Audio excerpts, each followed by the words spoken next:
Hello everyone. How is everyone doing? Good. Firstly, it is amazing to see so many of you here in the room today. And hello to everyone who's joining us virtually. Parts of tonight are going to feature on a TG4 documentary, and I know we don't ever have to tell a New York ladies player this, but please do not swear tonight, okay? Not that we ever would. Before we start, I just want to let everyone know that, firstly, my name's Sophie Colgan, if you don't know me. Thank you very much. And I'd like to thank you for coming and supporting this event. And I'll give you a little bit of a background about what this event is all about. So, of course, the main reason we're here today is to celebrate 30 years of New York Ladies Gaelic Football. Thank you. But we have to as well remember that as we remember the players and the people who made the association start so strongly, we have to remember that we as players today and volunteers and mums and sisters and cousins and brothers, we all have a responsibility to keep pushing on with the work that's been done. And I know personally when I moved to New York 8 years ago, the first thing I did was join a Gaelic football team. I joined Manhattan Gaels. I know we've got some of our girls here. And I wasn't even a football player. I was a camogie player, but I knew that I needed to get in with girls that would help me out and would become my friends. And since then, it's really been the foundation of my life, like it has for so many in this room. It's kind of defined our experience in America. So whenever the pandemic hit and we didn't get to play football, I think for most of us, we realized just how much we needed it. And then whenever we had the Fall League Cup in 2020 and the amazing turnout we had for every game on all clubs, almost every club was able to put a team in, even given the pandemic. I think we all sort of had a better appreciation for what really goes into Gaelic football here in New York. So today is a bit about all of the work that's been done, but also a bit about the future as well. As you'll see, I'm modelling our new jersey. So this is our 30th anniversary jersey, and our whoever tried to whistle, you just failed, but thank you. And we're going to make a presentation for that a little bit later, but the jersey will be available on O'Neill's as of next week. And we thank our sponsors, the Padded Wagon, for coming through on the jerseys. So we'll also be playing in these jerseys tomorrow in Gaelic Park, so very much excited to model them for TG4. So before we get into our panels, I'm going to hand over to someone who's much more qualified to talk about New York ladies football than I am. She leads this association with intelligence and with dignity, and we would simply be lost without her. So please help me welcome Nollaig Cleary.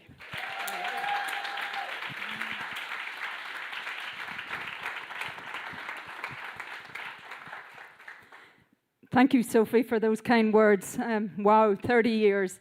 I actually came to America 29 years ago, so the football supersedes me arriving in New York, but I've been involved with Ladies Gaelic Football since from 2000, when the Fermanagh team started playing. Just looking back, when I was thinking about all of this, of the 30 years, I have been chairperson for 12 of them. I've been vice chairperson for another 7, so that's out of the 22 years that I've been involved. I've been on the committee for 19, and I think I was a development officer, so 20 years of those 22. I did take a break in between. So I just think, I know that has put a huge stamp on this organisation, but I'm very honoured to be here tonight as the chairperson. Nearly wasn't, but because it was the 30th year, they encouraged me to do it. What can I say about the Ladies GAA here in New York? You know, we've come so far in 30 years. My first memory is a game in Gaelic Park, which was, at that time, was begrudged to us, if we remember. We had to fight to get our slots in Gaelic Park, and in fact we had to stage a boycott to ensure that we got our slots in Gaelic Park. So things have very definitely evolved on that. And so my first game was in 1996. It was an Annie Carney Cup final between Leitrim and Cavan, and it was highly contested, let's just say. There was a lot of behind-the-scenes goings-on the week before. But the game went ahead, and Leitrim were the first team to, they were very determined to win that day, and they did go on to win, beating Cavan after Cavan had won the Annie Carney Cup the first 2 years. Then Nafina broke in and won in 2004, but then Cavan were stamping their authority there. So Leitrim came back and won. But I just remember the camaraderie that was there that day. And then the following year, travelling to Ireland, and the team was in Ireland that year too. And then to 1999, participating in the All-Ireland. Moving on though, since my involvement, the biggest area of growth that we've had is in our underage, and that's what it's all about, is what we have done in those 20 years from 2003 to today, in developing young players to come up into the game, for girls to be very proud to wear their jerseys for their clubs and for New York, and giving them an opportunity to play at the highest level, just as a footballer at home would be. You know, the clubs are our families here, and we always say that, but the clubs have evolved over the last 30 years from being completely Irish clubs to being a very mixed club, and a club from this community or the community that it's based in. So that's what makes this all so wonderful, and that's what makes it all so easy to participate, is because of the community spirit. Tonight, what we hope to achieve is to take a look back at the past, take a look back at what we had to go through to play the games in the 90s, when we had to set up our own pitches in Van Cortlandt Park, carry the posts across and put them up in totally hard ground. Those were the things. We didn't even have pitches. So, you know, we've come a long way, and we are so lucky. So that's what we hope to show tonight. We'll also look at our present day, you know, and our county team. And then most importantly, we'll look to our future, where we're going to go from here. Because I've always said, since we've started the underage programme, the sky is the limit, and the sky is the limit for us.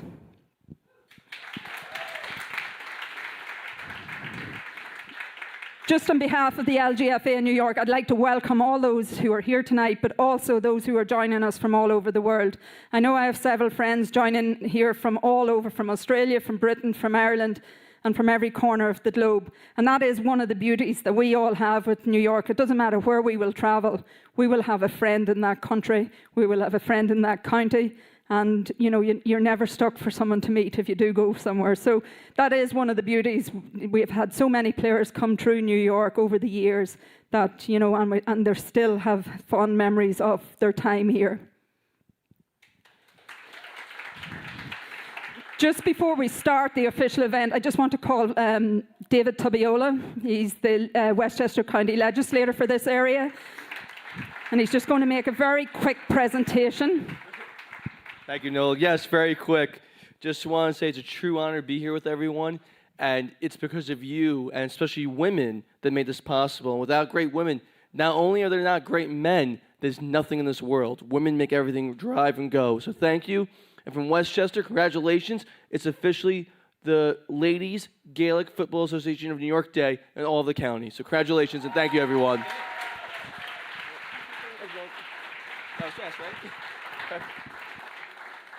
Thank you very much, David. And yes, it is all about the women, but we cannot forget all the men who have led the way too.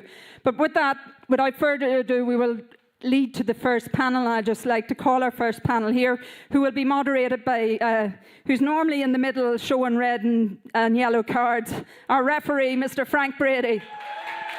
And I just call the rest of the panel to the stage. We have, representing Cavan ladies, we have Rosie O'Reilly. Also, a former Cavan player, New York player, Olive Wilson Doherty. I'm going to call them by their maiden names. Representing Mayo ladies, Kathleen Rowland Pryor. Another representative of Mayo ladies, Ellen McGrail Cleary.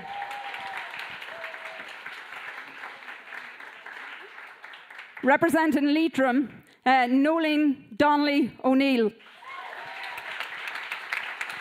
And another former Leitrim player, and also a Fermanagh ladies, Joan Vaughan Woods.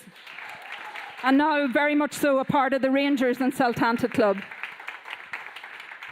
So just before we get started, Frank, you can come on up here. I'll pass the mic over. No better man. I just want to turn everybody's attention to the screens. We've just got a small clip here. I was going to say roll a Colette, but I thought I might confuse somebody, so I'll just ask Jack to roll that clip for us. Thank you. Thank you, Nolly.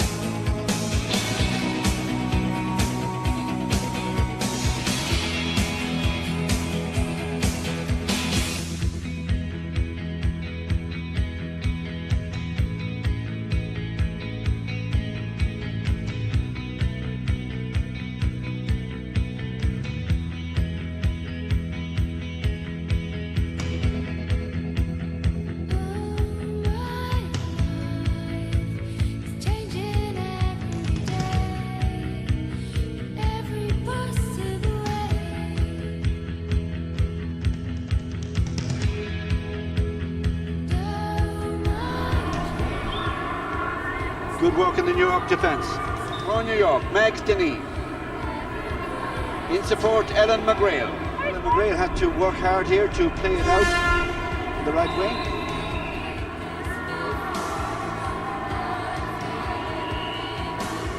Conley to cut it out for Tyrone, who are playing excellent football now.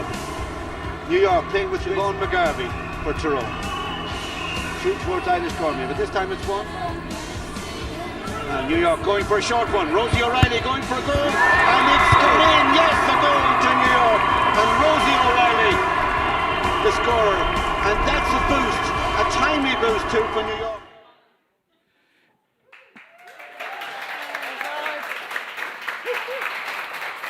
That certainly brings back some memories, and I can see there some people haven't aged at all from looking at that. Now, I know Nully introduced me as being a man stuck in the middle of the field, and if you had issues with me, you can blame Terry Connaughton. In the early 90s, Terry called me one day and he said, "I have an unusual request for you." And I said, "What's that?" He says, "Will you referee a ladies' game?" I says, "Well, I've never seen a ladies' game."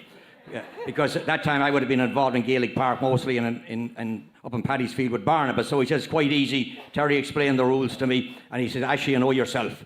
But anyway, I refereed the game, and I learned an awful lot during the game. When the game was over, I was rushing out the gate, and this lady came running after me. I thought she was coming to attack me. Instead, she was coming to pay me. I couldn't believe they'd get paid for refereeing. Never happened before.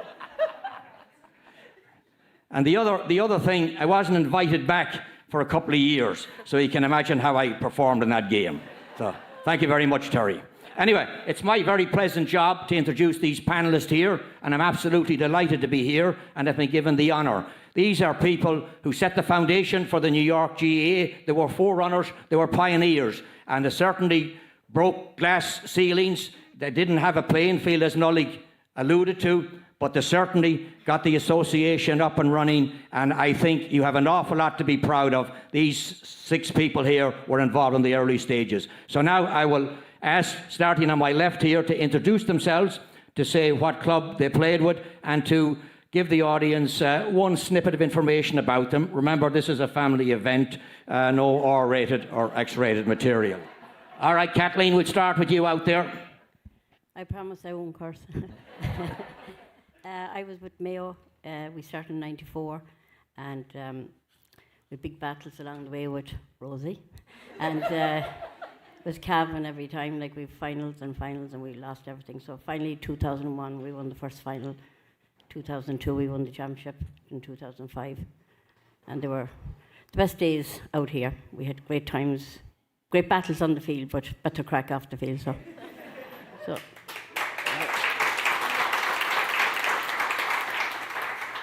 My name is Olive Wilson, Doherty.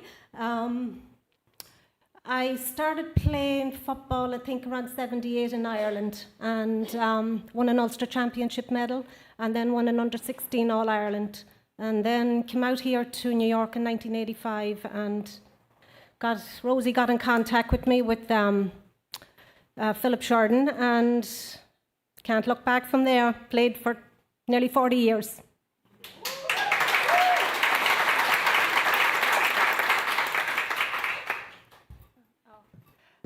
My name is Rosie O'Reilly. I'm from Cavan Ladies, and we are formed since the very beginning, 1991, until the present day. And I'm happy to say we're the only team from the original 7 still alive. And I'd say I've had battles with everyone in this room, for sure. Manny's a battle, but on saying that, it was all healthy rivalry, and that's what you needed to up the game here. And we most certainly got it every Sunday, whether it be Paddy's Field, Gaelic Park. There were some of the best games ever. And, you know, even though there was that rivalry, I have the greatest respect for all those girls that we did have the healthy rivalry with. But we've been lucky as a club with the people that were involved in our club and kept it going all these years. And, you know, it's great to be able to say that we won 19 senior championships out of 29, which is, you know, in any corner of the world, very hard to do. But anyway, as I said, we had a lot of good people along the way, and we're not done yet. As I said, this is about rolling back the years and about the history. And of course, you're looking right at the history right there when you look at Rosie. I'm not history yet. 20, All right, I do Frank, have red cards with me in case there's any trouble.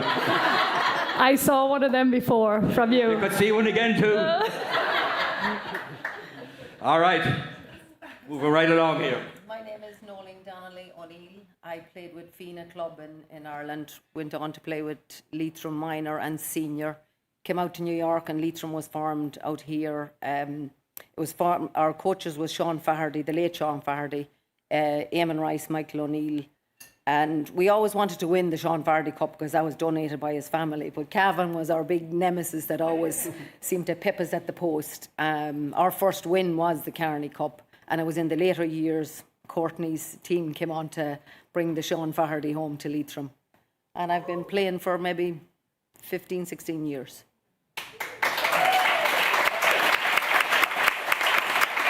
Moving on to my right here, we have Ellen. Yeah, when I played football, I was actually, the majority of the players were Irish born at the time, so I moved down to Manhattan College from upstate New York in '95, and somebody had said to me that Kathleen Rowland was looking for an Irish football player. My parents were Irish, but I had actually never heard of the game of Irish football, I'd never seen it played, nothing. Went to Van Cortlandt Park, picked up a football, and that was the beginning of, I didn't realize what an impact the game would have on my life. I played for 12 years, made some of the best friends, and now I continue to be involved and I coach. So. All right, Joan. My name is Joan Vaughan. I'm currently with the Rangers girls right now, but when I came, I started off with Kathleen Rowland and Ellen here. I was actually on the field in Van Cortlandt the day that Ellen had her first kick of a ball. Kathleen Rowland was instrumental in getting me my first job, which lasted 11 years. And one thing I'm so impressed with here with the Gaelic football is the passage of time. Now my kids are playing. Barry Donnelly was our first coach for Mayo at the time, and today then his brother Colm Donnelly is training my daughter.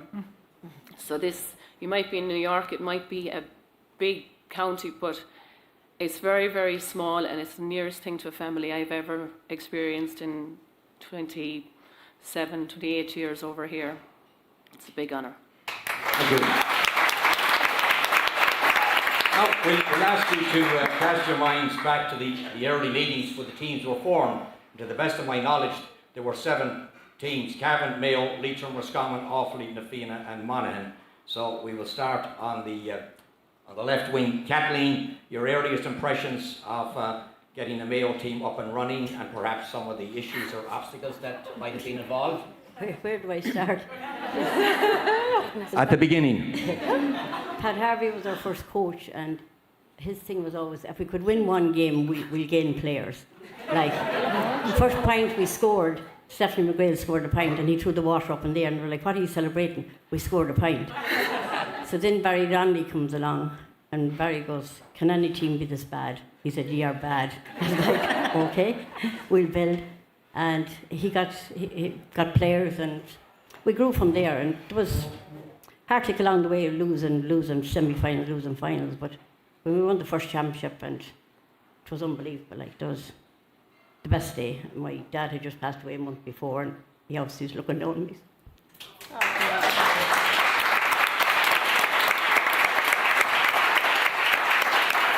Thank you, Kathleen. Olive, Mullahorn. Yes. They're tough up there.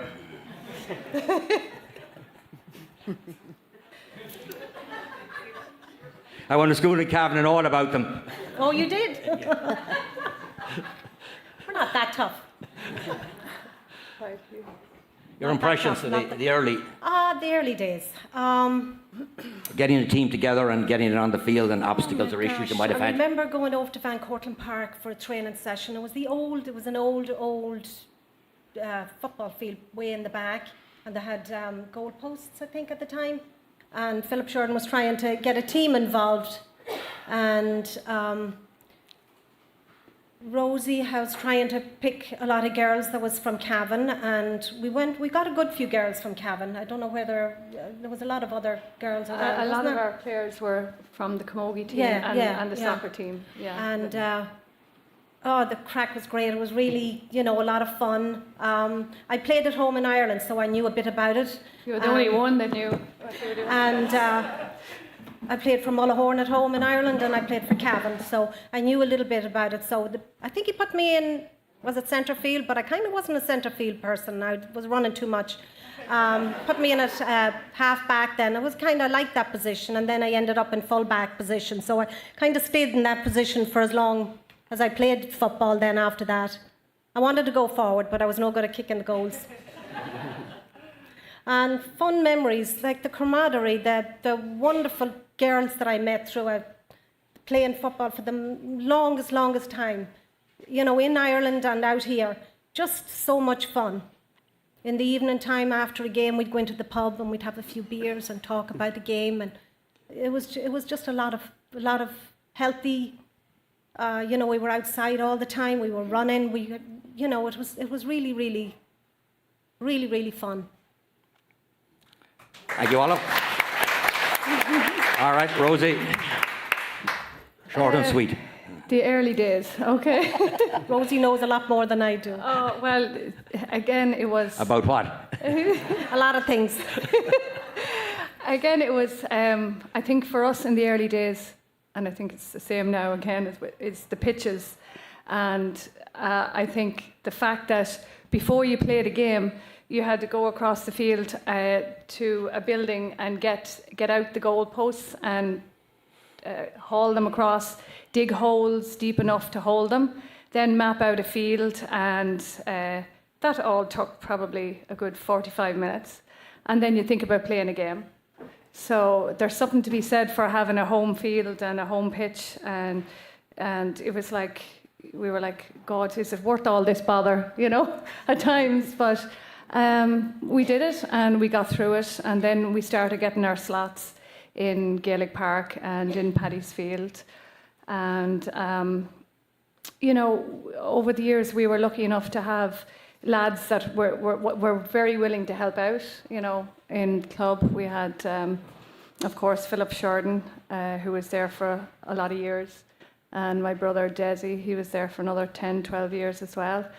But the early years, I think, looking back, was probably the most fun because, as all the girls said, it was the camaraderie after the games. There was no such thing as going home and getting dolled up.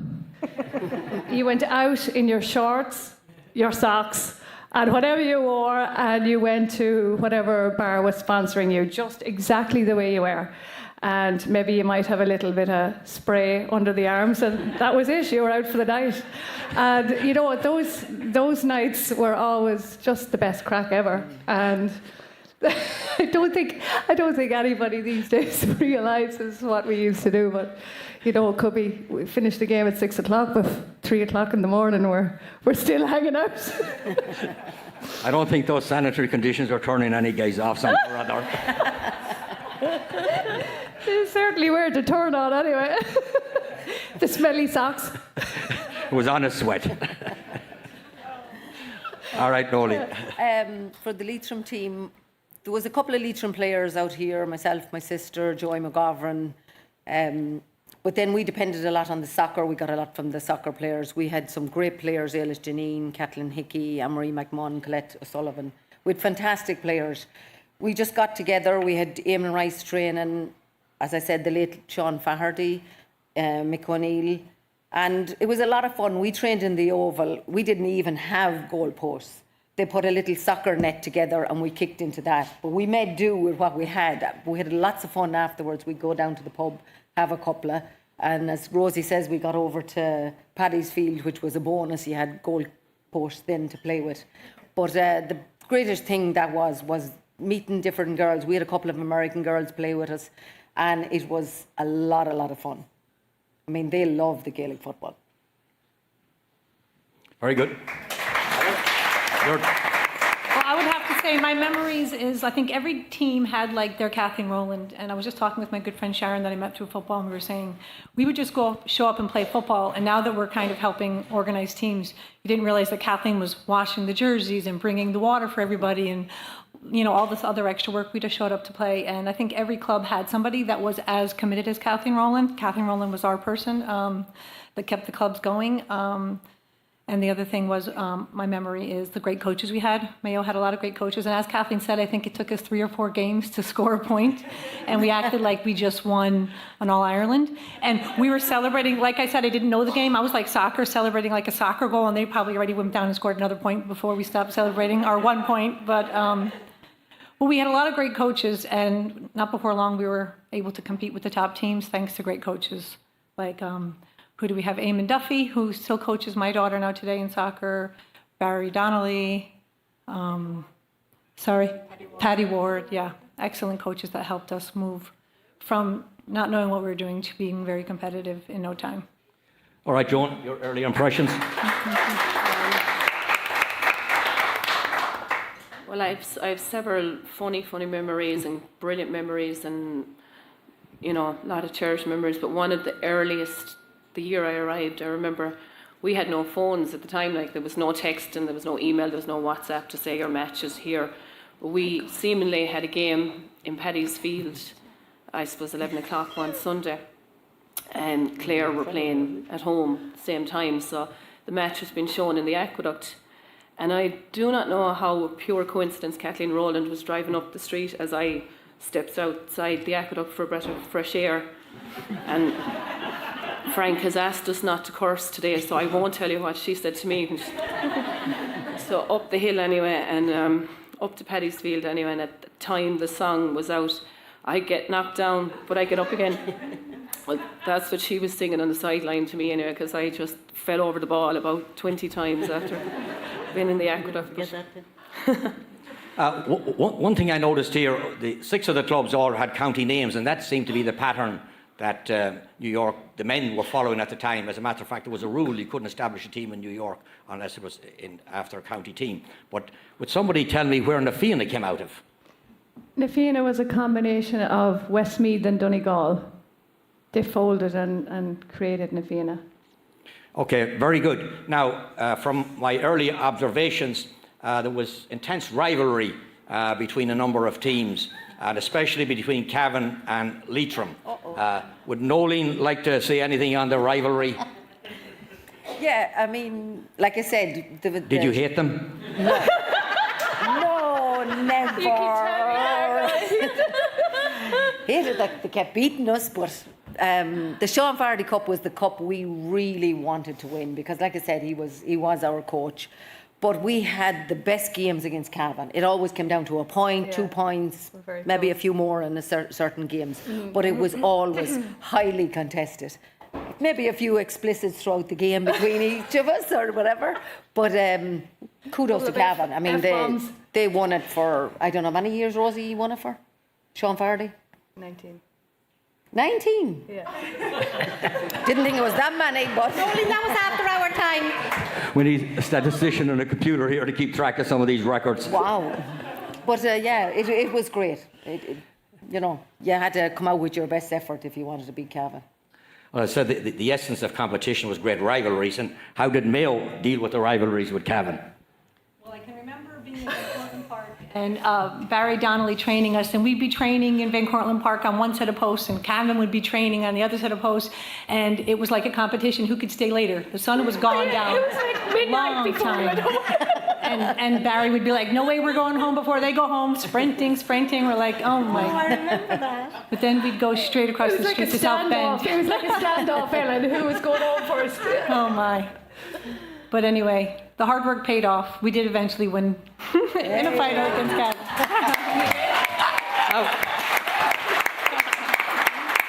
Olive, how did Cavan justify their dominance over all those years? How did what? Cavan justify their dominance. Me, the fullback line. Good answer. Very good. A good fullback, yeah. You're like the Jesuits. Modesty is your strongest point. we had a good team. Oh, we had a great team. Every one of the girls were just adamant in winning. And you could see it in their faces before a game. It was like we were out to kill. That was it.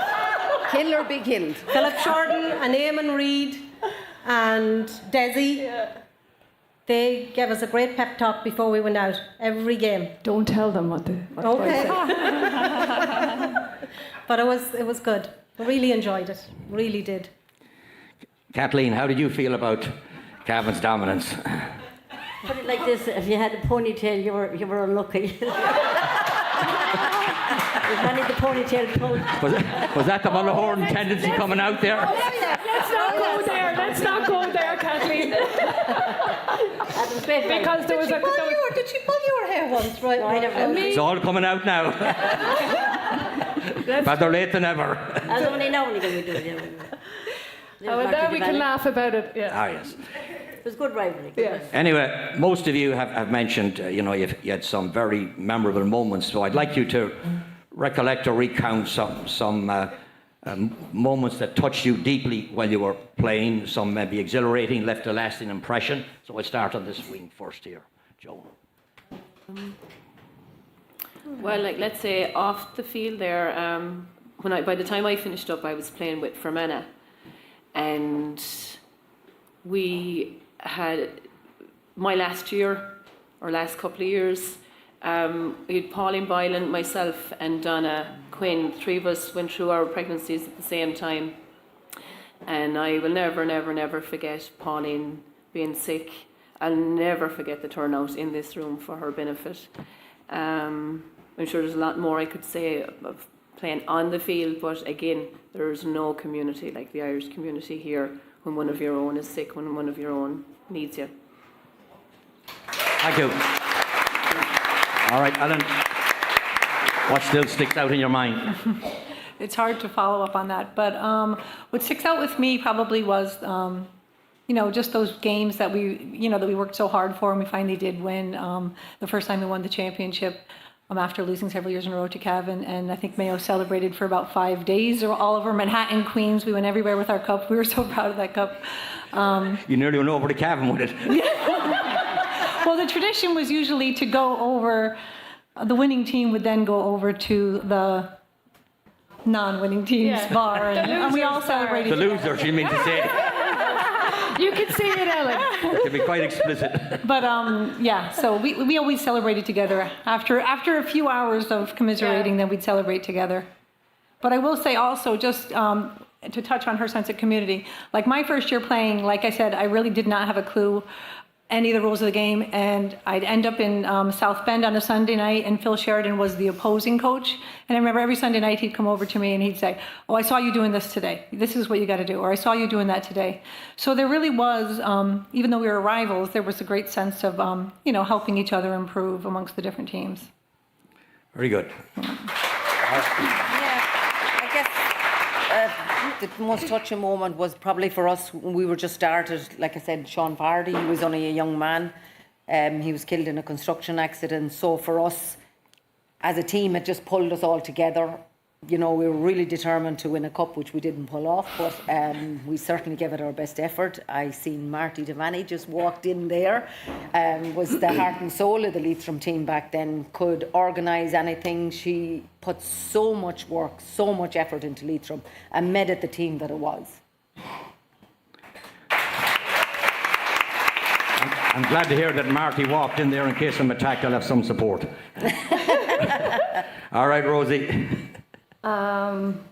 Besides winning. Well, there's over the years, of course, you remember the first one, and then they kind of blend in together. But there was some very good moments between the championships here, and I think the trips back home, the All-Star trips, especially when all the girls had come together, and as we said, we were all rivals, but when we came together as a team and went to Ireland, we did become great friends, and that's I think the All-Star and New York teams that went home bridged that gap between the rivalries and all that. And I think, as regards one of my fondest memories here lately would have been when we won the championship, and I was the chairperson at the time, and I had to present the cup to Alicia Jordan, who had just recovered from, you know, the attack that she had, and she was told, you know, she'd never play football again. But we made her the captain, and when I presented the cup to her that day, I just literally couldn't speak. I couldn't, and I was so happy for her to lift the cup after what she went through. So,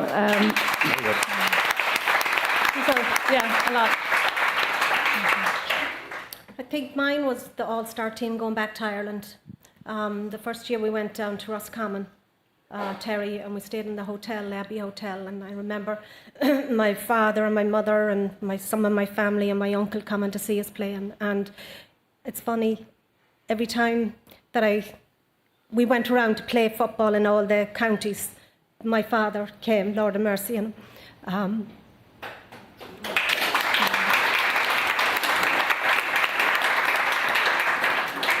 he loved football. He loved it, and I think that when I was playing, he'd always say, "Put the boot in, put the boot in." There's the two on the horns coming through there. What more did I say? My mother didn't want me playing at all. My mother didn't like football, so it was one. I think the all-star teams come back to Ireland, and then, you know, being captain here as well. When we first started to play, they're great memories, you know, and I'll always cherish them as long as I live. Always cherish them. Very good, Olive. All right, Kathleen, besides beating Cavan. Yeah, I suppose the first championship, that was brilliant, but I think just all the friends we have made along the way, that's the most important thing to me. And one I want to remember today is Colette Harkin. She played with us and she passed away 2013, so I remember Colette. I just think it's the friends we made. The friends they're my friends for life, like, still have them, always will, like. Thank you. The trips to Ireland were mentioned, and I happened to be part of one or two of them along with Philip Sheridan. And Philip was always very good at delegating, so he gave me a job. The job was some of the girls weren't too fond of getting out of bed in the morning, so he gave me being a former schoolmaster, the job of getting them out of the bed. So I'd rap on the door and say, "Oh yeah, we'll be up right away." A half hour later, there was still no sign of them.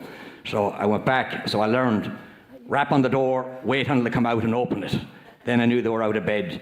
I learned an awful lot about sleepwear, about minimum sleepwear and all sorts of other things. What a revealing experience that was. I was afraid to tell my wife when I came back about it. But it certainly was an eye-opener. Victoria's Secret, was it Victoria's Secret? Was somebody's secret anyway. It wasn't mine. Anyway, I noticed a comment on the little bios that I got that, and this is from Kathleen over there. Kathleen said that it's not just a game and it's not just about winning. So what basically does Gaelic football, ladies football, mean to each of you? What does it really deep down mean? You know, so Kathleen, starting with you there. Well, I love football. I would watch football all day long, you know, and I just think it's brilliant for getting people together, and you'll never get in trouble. You'll always have somebody to back you up. Like, so, as Sharon Gallagher's mother say, football will keep you out of the pub and it'll help you along the way and make friends. And I never forget Maggie's words. She said, "Only for football, what would they turn out to be?" But they all turned out to be footballers. So. I think you're missing something here. I think football is putting you into the pub. Something wrong with comprehension with this thing here. That was only for after. That's to get rehydrated, I suppose. Yeah. It's justifiable. I understand. All right, Olive. Football means to me an awful lot. My father played, my uncle played, my brother-in-law played for the Cavan team. I have a nephew playing on the Cavan team. I have 3 nieces. 2 of them playing for Mullahoran, 1 of them playing for Cavan today. Actually, she won an under-14 Ulster Championship, and she's playing in a serious All-Ireland football today. So, and I have 5 nephews playing on the Mullahoran team. So, football runs in my family. So, I feel it's everything. Like Kathleen said, everything, you know, anytime there's a game on the TV, I'm listening to Northern Sound, I'm calling my sisters, you know, what about the score. Even here, still, you know, even though I'm not involved in it anymore, I still like to, you know, see on the Cavan Ladies GAA here, or the Ladies GAA here, that, you know, who's playing and in Gaelic Park, and just to keep, you know, tabs on who's playing and how it's going. I think Rosie is an awful lot got to do with it, especially now since she's just involved in everything. So it's great that she can do that, and I applaud her for that. I really do, Rosie. You're good.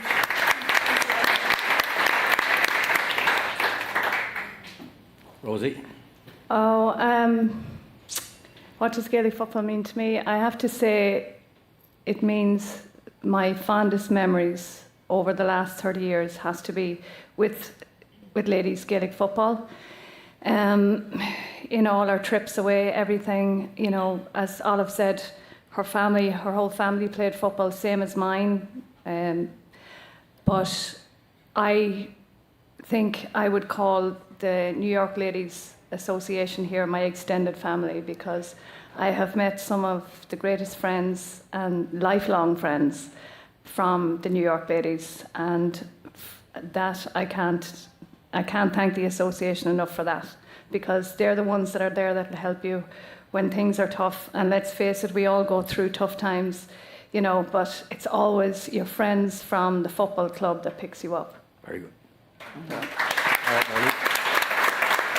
Yeah, probably going to reiterate what the girls said. It is definitely the friendship you make with those girls. You know, when you start playing, whatever type of day you had is on the back burner. You go out, you give it your best shot, you play your best. The end of the game, you have a laugh, you sit around, you have a drink, you know, and it was just good fun. And if you had the trouble, you know, they were there. All those girls were there to help you. Even I'm going to mention somebody, Rory Gilfeather. Like, we go back to the Roaring 20s. He was fantastic. He sponsored us, gave us whatever we needed. And back then we had nothing really, you know, but he was wonderful to us. So the football was huge. It was definitely the best years out here in New York. Very good.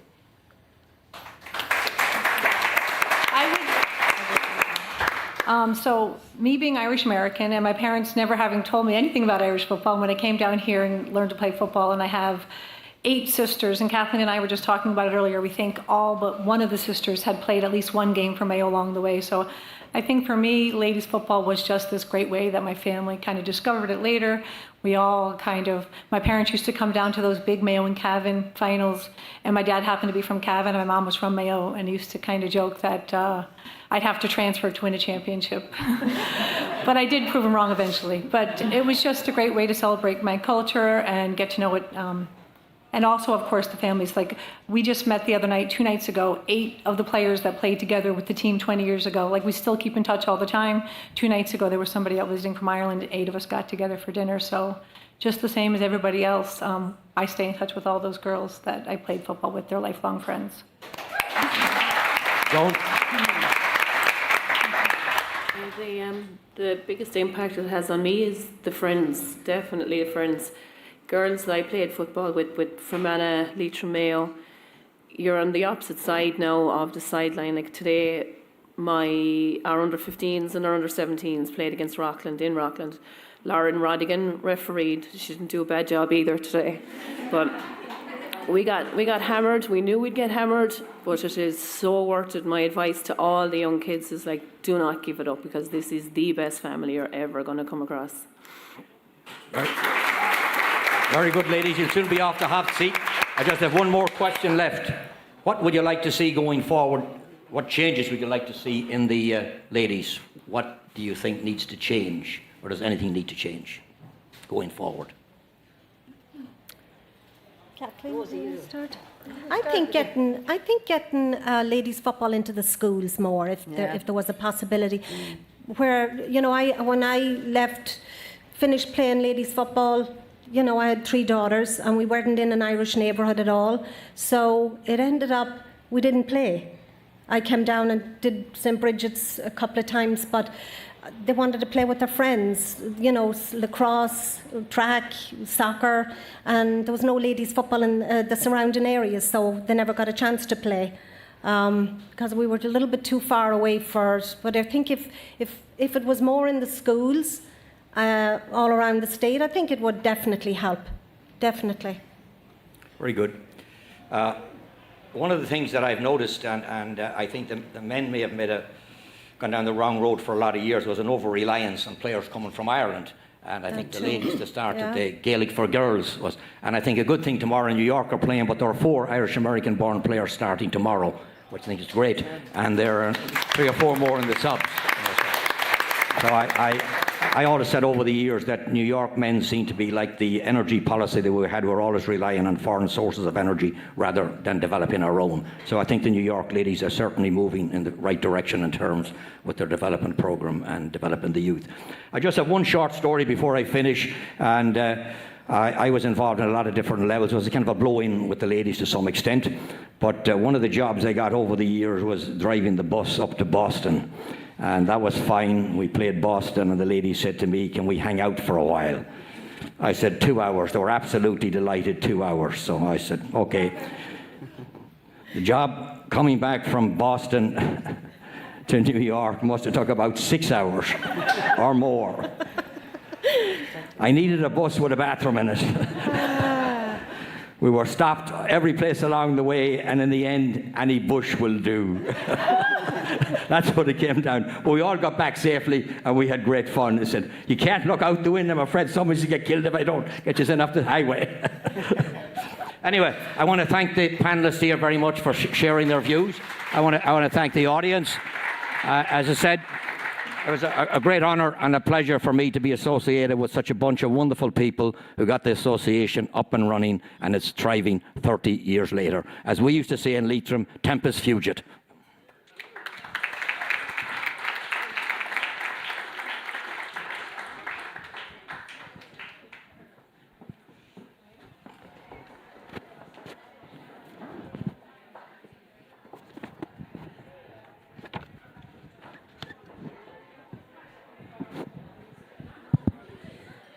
Thank you, everybody, for that great panel. I think we've moved on a lot in this 2022. While the fun is still much better, you know, we have a lot more young players playing now, so it's not all about, it doesn't all circulate around the bar.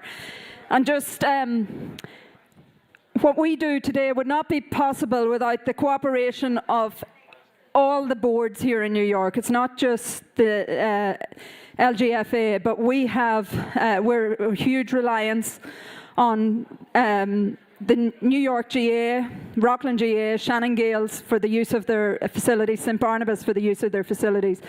We work very, very closely with the GAA here in New York, and we're especially honoured that in this year, in her 3rd term as president or as chairperson of the New York GAA, first female chairperson of the New York GAA, I'd like to call upon Joan Henchy to come forward and say a few words.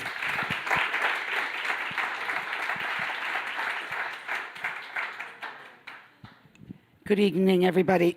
Simon did have a speech prepared for me, but it kind of went out the window when I saw all the faces in here, because I really don't need it. On behalf of the New York GAA, I want to wish the ladies a very happy 30th anniversary. We wish them 30 years more. There's been a number of people in my time, when I started as just a delegate with Kerry, the friendships and the people that I met along the way, and I have to mention a few, and there's an awful lot more of you in the room, and I know I'm going to forget a few, but there's a few in particular that mean an extreme amount to me. Terry Connaughton has been a friend and a long-time friend of me and the association. Nullig has been a personal friend of mine. Anne Holland, who's not here, a great friend, still in connection with her. Pauline, Lord mercy on her, we do miss her terrible. Ger Lavery, Aisling Daly, Stephanie Matters, Michelle Dowd. I could keep going on and on and on about the amount of work this association does. Women are powerhouses. There is no question. and nobody can ever tell a woman she can't do something, because we'll tell you otherwise. I don't want to go down this whole I am a woman, hear me roar or anything, because today you'd have heard me roaring quite a lot in Gaelic Park. But anyway, needless to say, we're under immense pressure ourselves, because between the construction of all times to start right when we're trying to host a iconic championship and trying to make as much square footage as we can down there and try and make it presentable so that everyone can be proud of us. But to all of you, Rosie, what can I tell you? On and off the field, we've had great fun. My children came through this Gaelic for Girls programs as well. Like I said, the friendships that I've made in this room and beyond are just second to none. And to that, I thank you all for your friendship. I can look forward to continue working with you all, and looking forward to another 30 years. God bless. And happy Easter. Thank you, Joan, for those kind words. We'll allude to where it all began. October 1991 in the Riverdale Steakhouse, the first meeting. At that time, a group of girls had gone to the North American Championships up in Boston and had seen the ladies' football being played there, and were wondering why they couldn't do it in New York. And that's where the whole impetus came to set up the association. Our first president at that time, the first committee was, our president was Terry Connaughton, vice president Pat McGill from Donegal, second vice president was Paddy Hogan from Offaly, secretary I believe was Marty Devaney, treasurer was Mary Ann Connaughton, PRO was Mary Murphy from Mugsy, as we all know her, from Mayo, and a good shout out to Mary down in Philadelphia watching today. And our registrar was Marty Devaney O'Hare. So that was the original committee. They were the people who got it going, and it's just a great honour to have that our first president and now lifetime president of the association here to say a few words. I just call on Terry Connaughton.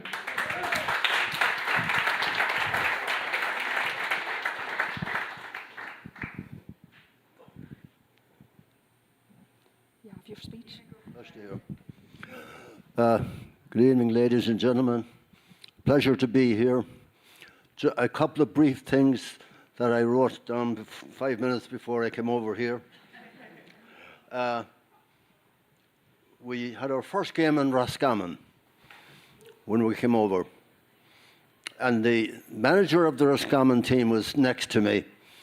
And he said to the referee, if he's going to give a free to New York, call me Dick. And I turned around to him and I said, hello, Dick. Let me see now. I'm having trouble reading my own writing here. We had another, we went on to Leitrim then, and we went on to Monaghan. And I remember after the dance they had for us, we went back to the hotel, and there was Rosie O'Reilly and a couple of the other girls who were chatting at the fireside. So one of the girls said to Rosie, why don't you give Terry a kiss? And she did. But it wasn't on my cheeks. It wasn't on my face, if you get my drift. Okay. Now, Rosie was the manager, I managed a Cavan team at a practice match before we got our schedule together for the following year. And I was managing the Cavan team. Now, we beat Leitrim, and Miss O'Reilly again came along, fired me as manager, and gave it to Philip Sheridan. So that was that. That was nearly enough. I can't read my own writing, so I think I'll leave it at that. I'm delighted to be here, and I wish the ladies the very, very best for the future. Thank you very much. And thank you, Terry, for having the foresight to set up the organisation 30 years ago and being a strong part of it from there on in. I'm just going to hand it over, you'll be sick listening to me before the night's over, to Sophie, the chairperson of tonight's event. Thank you, Nolly. Thank you very much. And I'm delighted to be chairperson for one day and one day only, and then give it right back to you, Nollaig. Thank you so much for our first panelists. I think everybody here was enthralled by everything you had to say. There's definitely some traditions that have remained, such as going out without having a shower after a game in Gaelic Park. We've left many gear bags for a couple of days in Behan's and Ned Devine's, and they don't smell good after 2 days. But that rivalry is certainly still alive in New York, and but it was just great to hear all of those stories, and we admire each and every one of the panelists for getting up and doing this. It's not easy, but you all just did yourselves and your family so proud, so thank you all so much for doing that. Before I introduce our next panel, we have a nice video message from a member of the European Parliament and a previous Fermanagh New York Ladies player, Maria Walsh. So as Maria Walsh's video message is playing, I'll ask our Future is Bright panel to start to make your way up to this side of the stage. Thank you. Congratulations to the New York Ladies GAA on your 30th anniversary. Wishing you all the very best of luck with your Empowering Women in Sport event on the 16th of April. I can't wait to watch virtually from Ireland, or perhaps here in the European Parliament. When I was growing up, sport played a central role in my life and my family's life. Like so many on the island of Ireland and across our diaspora, sport brought us together, both on the pitch and off the pitch, in school and over the dinner table. My sense of Irish identity was built on the challenges and the few victories, especially on those cold, wet January training sessions. I can still feel them. My favourite memory of playing with Fermanagh ladies in New York is the many relationships and friendships I built and the community I had to grow and be supported by. A fantastic bunch of people from all corners of Ireland, creating a home away from home for so many of us. Mehel, the Irish word that describes how neighbours would come together to save the crops, help each other and work as a community. This is what the GAA means to me and to so many. A place of belonging, of community, of standing together to face challenges head on, where everyone has their place and feels that they are part of something greater. Congratulations, congratulations on the 30 years and planning this exciting event. Here's to empowering women and young girls in sport for the next 30. Manabu.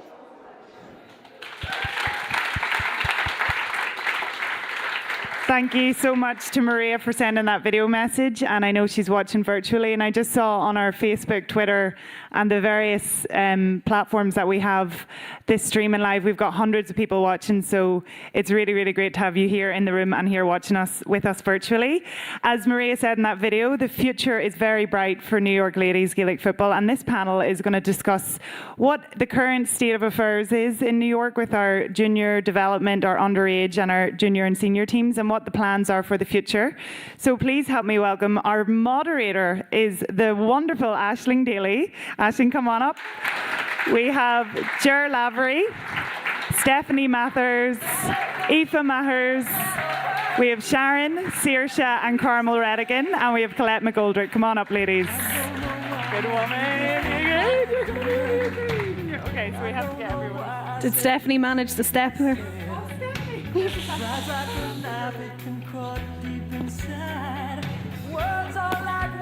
Hi everyone. Did everyone get up? Saoirse, you good? You good? All right, you ready for the maths questions? No. All right, so as Sophie said, my name is Aisling Daly and I'm part of St. Bridget's Ladies Gaelic Football and Camogie Club, and then also with Annie Moore's Camogie Club and Adult Camogie here, and I think it's nearly 10 years ago now, Ger. I emailed Ger Lavery and I was like, hi, my name's Aisling. I play camogie. I'm moving to New York and I want to play camogie. And she sent me back an email and said, you can't. But she was like, but you can come and coach camogie and football. And I was like, grand, I'm in. And now I'm sitting on stage talking about football.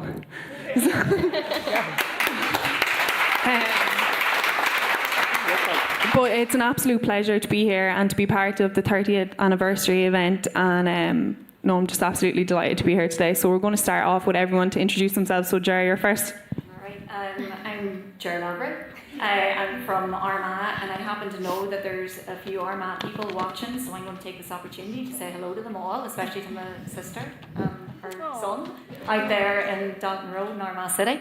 And I came to New York in '96, and a bit like that, I never played football in my life. Didn't even know, quite frankly, where I came from, that girls played football. That's the God's truth in Armagh City. But I played camogie. So the unfortunate thing for me was people kind of figured, well, if she's good at one thing, she must be good at everything, that kind of way. So I ended up played for Young Ireland's, but all the team, just as Rosie's team, were all playing for Cavan. Then the Young Ireland girls were playing for different teams, and most of them at that time were playing for Na Fianna. And I ended up going off there. But unfortunately for Na Fianna, they didn't get a footballer, they got me. But that's just how that went. And then Nullig, she came up to me in Gaelic Park and said, "Hi, we're thinking about starting a team for Fermanagh." And I thought, well, okay, that sounds maybe a little bit more like me, because maybe they're not just as good as Na Fianna. So I went away off with Nullig to Fermanagh, and then came full circle back to Na Fianna. And then I got involved with the girls' football, and there's a long story to that, but I think we'll be talking about that later. So there you go. That's it. That's my story. All right, Stephanie, you're up. I'm Stephanie Mathers. I'm from the lovely County Down, Sophie. I'm out here since 1988. I didn't play football either. I played camogie at home. I did, yes. And I didn't play camogie here. I don't know what I was doing for them first 10 years. Chasing Collie. No, Collie wasn't here. And then I started, yes, actually then Collie, I was with the Down GAA men's club here. And then when I met Collie and started to have children, we went to Gaelic Park every week. So it just went on from that, and then I got involved with Gaelic for Girls. We were with Shannon Gales, and when Aoife was U6, U8, then I started to get involved with the girls there. So from there, I'm with the Shannon Gales ladies at the minute, the junior ladies. Some of them's here. Yeah. And that's me, Aisling. Thank you, Stephanie. All right, Aoife, you're up. My name's Aoife Mathers, and I've been playing football all my life. I play for Shannon Gales and Kerry Donegal. And who's your mommy? What? Who's your parents? My mom is Stephanie Mathers, and my dad's back there in the red. All right, Sharon. I'm Sharon. I'm Sharon Redican. Shoot, I forgot what the question was. Where did you grow up? Oh, Mohegan Lake, New York. And who did you play football with? Growing up, I was one of the original members of Gaelic for Girls. And then Mayo took me on. And then after a few years of playing with Mayo, and they had folded, I went to Fermanagh. I went to Na Fianna first and then Fermanagh. And now I'm involved with Leitrim. I helped restart it. And Na Fianna again. So yeah, awesome. But all over the shop. And who is sitting on your left? On my left here is a girl who can probably introduce herself, or many people know her, I'm assuming. I call her Goose, but go on. Hi, my name is Saoirse Redican, and I grew up in Yonkers, New York. And Saoirse, do you remember last year? So Saoirse was on my U9 team last year, and every night we would go to training, they would turn up with a different name. So it's hard enough learn like 20 kids' names, but then every week we would have a different name. So what's your name today? I don't know. Like what? Last year used to be like chicken nugget, sausages. What? Chicken curry is the new food. All right, so we'll call you that, chicken curry today. And who's sitting on your left? My grandmother. And will we let her introduce herself now? Yeah. All right. Hi, I'm Carmel Redigan, and I'm proud to be from County Leitrim, from the parish of Ahavaz, where the famous Colm O'Rourke came from. And my family are involved in football for years and years. My dad played for Leitrim back in the early 30s. My sister has an All-Ireland medal with Monaghan back in the 90s. And myself, I never got that far, but I did try and play. I actually played against Olive Wilson, I think in '81 in an All-Ireland semi-final maybe. Do you remember? We played you in Carrick-on-Shannon. Who won? Yeah. Well, needless to say, she ran rings round us, but she did. Nolene O'Neill, was on the team that day. She probably was a captain, was one of our best players then, and still is probably, if you put her out there to play. All right, Colette, you're up. My name's Colette McGoldrick. I'm from Swanlin Bar, County Cavan. I probably started playing football when I was about 13 in Fermanagh, because there was no football around us, so close to where Nullock's from. That was my team, Canali, for years. Came out here in '98. Had the good fortune to run into Kathleen Rowland. Got involved with Mayo for quite a few years till I guess we ceased or whatever, and took a few years off. Came back playing with Kerry Donegal because Paddy Ward used to train Mayo, so then he was training Kerry Donegal at the time, and played for a few more years till I couldn't anymore, and that's about it.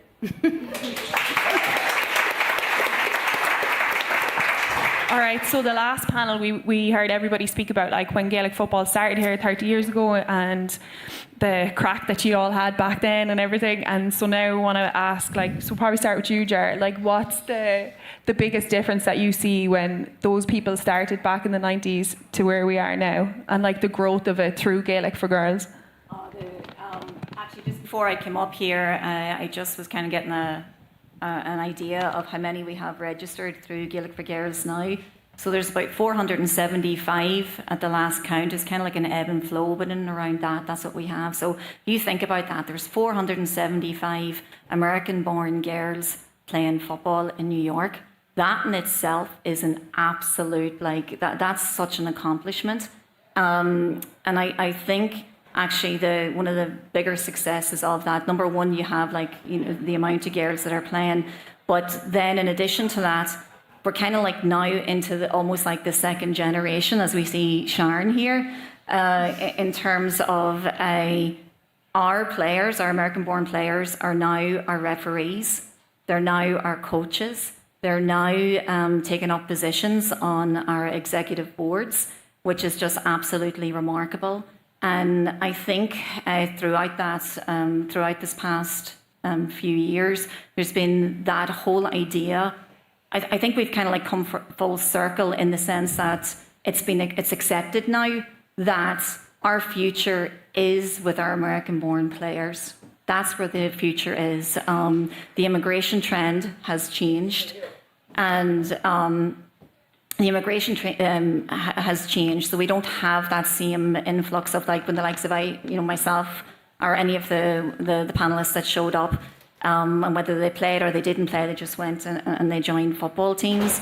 Now we have girls who are playing since they're like in some cases 4 years old, 3 years old, and it's just remarkable. And there has been an emphasis on refereeing in terms of getting the right qualifications, in terms of developing all of that, our coaching and so on. And that I think has come with the likes of our games coordinator position as well. So all of that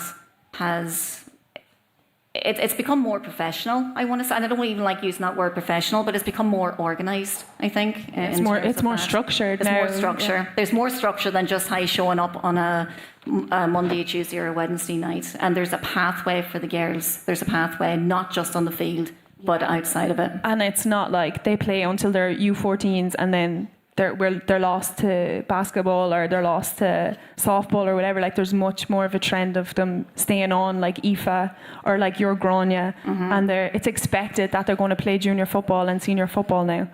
There is, but I think that's one of our challenges, which we probably could talk about maybe later on. Can we keep it positive? No, well, it is. It's one of our challenges in terms of that growth. All right, but we're definitely more organised, and there's definitely more of there's more coach education and development.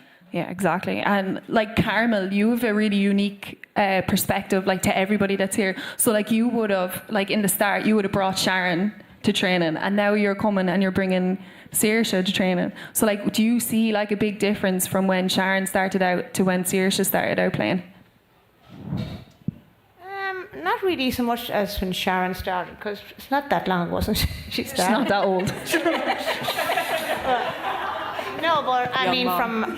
when I started to today, yes, a huge difference. I mean, you have the facilities today which you didn't have back then.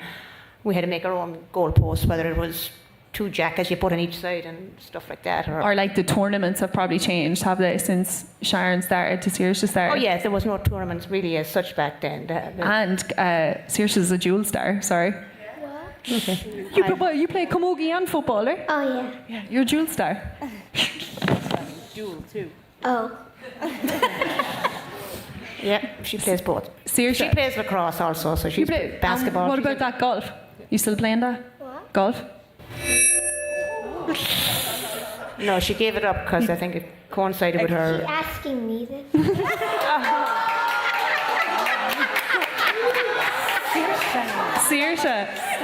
Saoirse, what's your favourite part about playing football? I guess because all of my friends play it.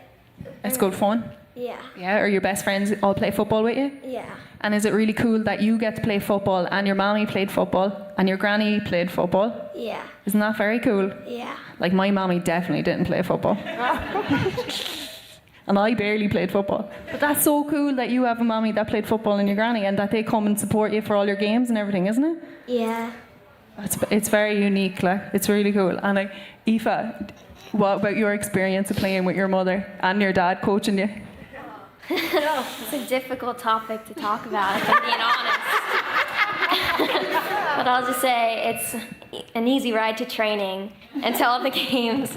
But no, it's fun having them on the sideline, and then you get to hear all their critiques and their benefits that they give you. You get the insider scoop, right? Yes, I do.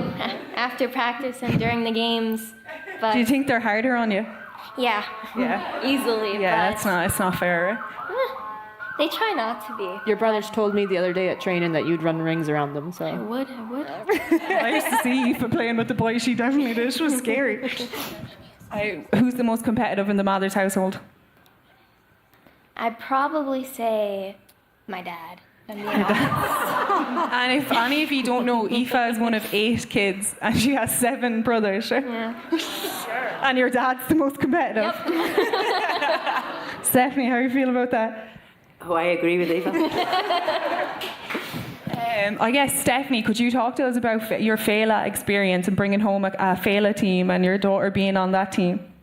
Well, the Féile here, a lot of the girls, that's when they're going from underage, like from under 8 upwards, they're aiming to try and get on the Féile team. And it's a great achievement when they do, but at the same time, it's not the bee's end if they don't get, because I think it makes the player either way. Like they could, if they don't make Féile, I think a lot of it, sometimes, I'm going back to the parents here, put a lot of pressure on their children. But not you, Dora. Not me, no. But the Féile experience, it was great. It just happened those 2 years, 2018 and 2019, there was a great bunch of girls coming up. And from all the 4 or 5 clubs that are in the Gaelic for Girls programme, every one of the girls there were dedicated, they were determined, they really were what you wanted in like a county team. And then we had like trainers as well. We had Colm Donnelly the first year and Collie the second year. They just worked really, really hard. And the first year in the final, we got beat in the final with a few injuries. Gráinne Lavery and Aoife, they had 2 injuries that day. And I think only for that we probably would have won because Gráinne's happened in the final. We were on the way to winning, I think, that day. But I think that carried over into the next year, and the girls knew what it was like to get into the final and to work hard and bring the cup home. It was a great experience from the word go right through. And I know some people do be disappointed not making the Féile, but you can just work really hard. It never killed anybody about hard work, and never give up and just keep at it, and you will end up. There's so many opportunities here. Like now you have the World Games, you have the Junior Ladies, you have the Junior League and the senior team. So there's an awful lot there for them young girls. You just have to keep them involved and keep them hard different. Yeah, and like Fela is a great stepping stone for them, and it pushes them on like training wise and everything like that to go into like a junior and a senior setup. And like Colette, you coming from Kerry Donegal and with refereeing, like you've seen like the girls coming up from Fela and underage and going into those teams, and like you can speak about like how valuable they are to a team like Kerry Donegal here when you don't have as many girls coming out from Ireland. Yeah, it's critical because with Kerry Donegal, like we would have always had a strong maybe 10, 11, 12 players, you know, maybe for the Annie Carney home base, but there's not a mission we could compete without the girls from Shannon Gales, from Leitrim, where else have we got? Rockland. From where? Rockland. From Rockland as well, yeah. Without those junior players, like probably Kerry Donegal, honestly, wouldn't still be around. Maybe, you know, you'd struggle big time. And Aoife, just one thing about your parents being, you know, critiquing you. They do that to me as well, so don't worry. Okay?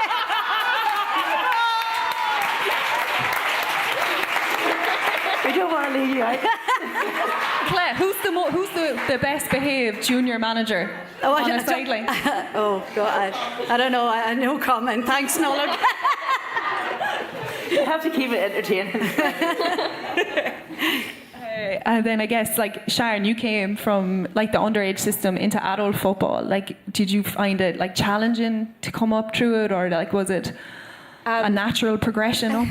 So I didn't grow up in Yonkers or Woodlawn, and Dad, like Mum, when she was involved with Leitrim Ladies in the 90s, and then Dad was over Leitrim men for years upon years, and he'd always bring me to the training, and at first it was because I was interested in football, but then it's because there were lads, and like, let's get real.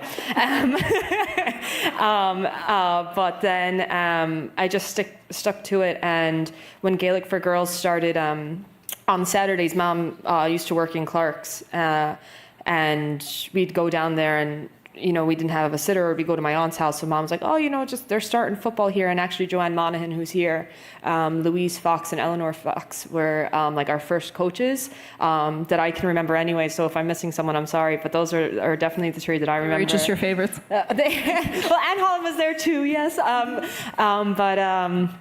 So then it started from there. And I remember it was just a group of girls. And to be honest, I think only a few might still be playing. There were some great girls, like Alison Traynor, who I saw come in too. Alison was one of the best Irish-American footballers that I had ever seen play, ever. And it's definitely a Traynor thing, because her niece, Emma, is with Saoirse, and Emma's on fire, like, and it's great to see. But sorry, I'm going off topic. But as that started going, and then you know, Mom's like, oh, they're senior. There was no junior teams at the time, you know. So I went then with Mayo, but I had to take a break because I was starting high school and taking harder courses, and the drive down is about 45 minute drive down. It just wasn't working out, so I didn't get to do the Felas or whatnot. I just wasn't around for them, and to say that I missed that and to see the crack that everyone has, it's definitely like I would have loved to, but time just went on, and I was just like, I'm still gonna play, and even though I love it, and I'm definitely not A1 at all. Yeah, so you're like proof of the kid that didn't get to play with Fela and stayed involved in football, and like look where you are now, like in the work that you do in the background and everything, Sharon. That's one thing. When I was younger, I definitely didn't realize the amount of work that goes in behind. Like, sure, I just show up and put on a pair of boots and, you know, go out there and do whatever. And there's so much behind it. And I think that's what we need, is just more people involved in those behind the scenes. Yeah, and you don't necessarily have to be like an all-star footballer to get involved with that. Like, I could barely kick a football, like, and Ger forced me to go to these meetings when I came out here. Yeah, no, it's like I said, at the time, Joanne Monaghan, Louise Fox, Eleanor Fox, they were all players at the time. I see Kelly McCormick doing it with St. Bridget's, Grania Fitzpatrick doing it with St. Bridget's, and I know I'm missing a few, but girls who are still playing and they're still giving back their time. It's huge. Yeah, and I would say if it wasn't for Saoirse and being her mom, that I would be involved with Bridget's, I probably wouldn't, and that's wrong of me. Like, I should have somehow give back to the younger ones, regardless if I have a child or not, like just to help out that bit more. Yeah, like I always said when when I was coming up, like people did it for us when we were kids, and like that's what made us fall in love with the sport. And unless people like us sitting up here go back and coach and organise, like there's going to be nothing for kids like Saoirse and everyone coming up. And like it is thanks to people that are sitting up on this stage that football is, Yeah, no, like the absolutely. underage football is as strong as it is now. Yeah. And I guess like New York is very unique that we have like the junior and senior structure. Like I don't think that any other county outside of Ireland would have what we have, like with the junior and the senior, and that comes with its own challenges and bringing up our underage players. And like Jar, maybe you could speak to that a bit. That like our specific issues around like underage players coming up, and like I understand it. how they merge into like the adult football. All right. I know Olive had mentioned in the first panel about the whole idea about trying to get it into schools. And that's something that has been tried, tested, and in some areas it has worked, and in other areas it hasn't worked so well. But it's very, very difficult. And I think people come from a mindset that, well, it's, you know, it works at home, so therefore that, and that's the system that we came through, whether it was football or camogie, you did it in school, you did it in your parish, and therefore that should be that model should be transferred to New York. And we have a lot of challenges in the sense that our athletes are usually very gifted athletes, and they are playing other sports, and it's, as you mentioned, you've got Saoirse there with her lacrosse, you've got the track, you've got the basketball and so on. No golf anymore, right, Saoirse? So those, and very often what comes with those, and I know that in the next panel we have wonderful girls who are coming up to talk about this. There are scholarships, there are college scholarships that go with those sports. So there's a focus on that, and to get, I want to say, to get the programs into the schools, you can't force your culture onto into an institution like that. You know, that's a culture, something you have to build up. So that's one of the things. So in terms of the way the structure is now with a junior, and then I think with the junior B last year was absolutely phenomenal, because it left that a lot of the girls who weren't getting playing time in the junior A competition were now having a full season, and it was phenomenal. So when we talk about the 475 girls that we have registered, they all now have an opportunity to get to play, that it's not just going straight from under 14, and then maybe you might get a game at under 16, and then if you're really good, which would have been back in the day, you would have went on to a senior team. Now you have you've got all your age groups, and then the under 17s are naturally going into the juniors.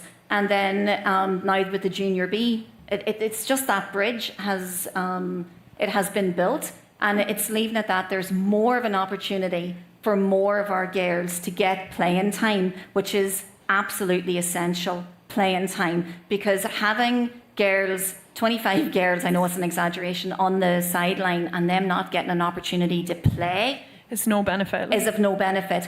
But the junior Bs, the junior A, if we want to call it that has opened up that opportunity, and now we have a whole plethora of girls who have an opportunity for playing time. And in addition, I know the Fall League was mentioned. Oh my goodness, that was the best league. The COVID Cup.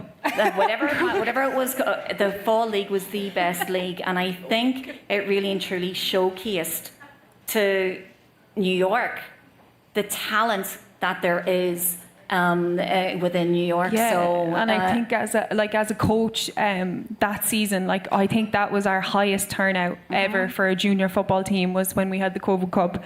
Like those girls, like I think it showed like those girls that they actually really do love the sport, and it means so much to them. And that season that they missed out on, and that CYC and everything that they missed out on, like really affected them, and they really missed, like there was a huge gap for them. So when they had the opportunity to come back and play, like there was a serious effort put in by them all, and it was like one of the best leagues I've ever witnessed here. Yeah, it was like a showcase of New York football that season. Absolutely. And I think also then you mentioned CYC there. CYC for long enough was our underage championship, whereas now New York has a fully fledged underage championship, and not all roads are leading to CYC. Yeah, we don't need San Fran anymore. We have pride in our own clubs, because with that Gaelic for Girls, it started off with just Rockland and St. Bridget's, and then it got bigger and bigger and bigger. So there's been a lot of growth with that. So there's a lot of opportunities for playing time, but just keep that in mind, playing time for the girls. Stephanie, maybe you could go down to this. Like, what do you think we need to do to bring it to the next level? Or to grow the sport more, have more kids playing? Well, I can't have any more children, and take the red and yellow cards of Colette. That's her finish. No, you were saying earlier about the girls getting involved, like Kelly and Grania in there. I think that's a big must for all clubs. And I know, as you said, Aisling, it was done for us at home, and I think that's one of the reasons.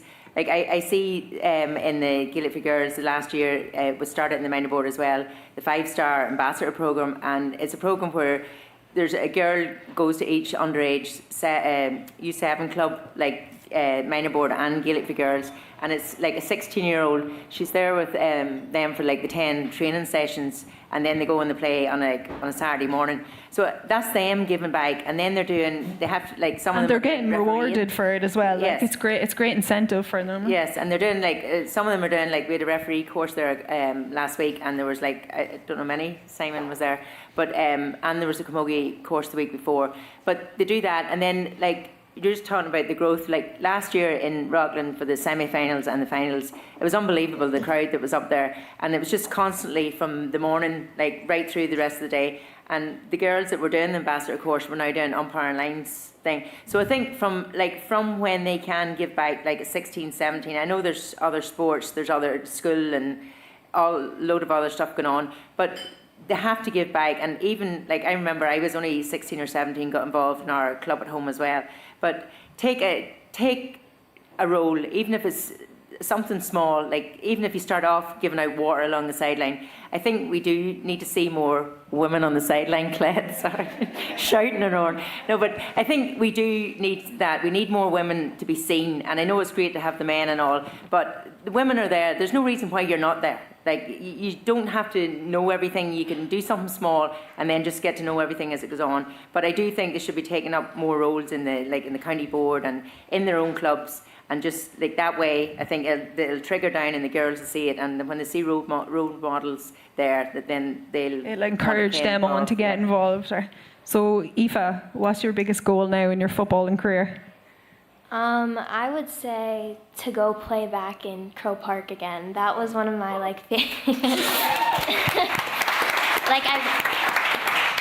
played when I was really young there, and I don't really remember it too much. But it would be a dream to go and play again and win. In a New York jersey? Yeah. Girl. Do you want your mommy and your daddy to manage you? I mean, maybe one of them, not the both. You're going to split them up? Yeah.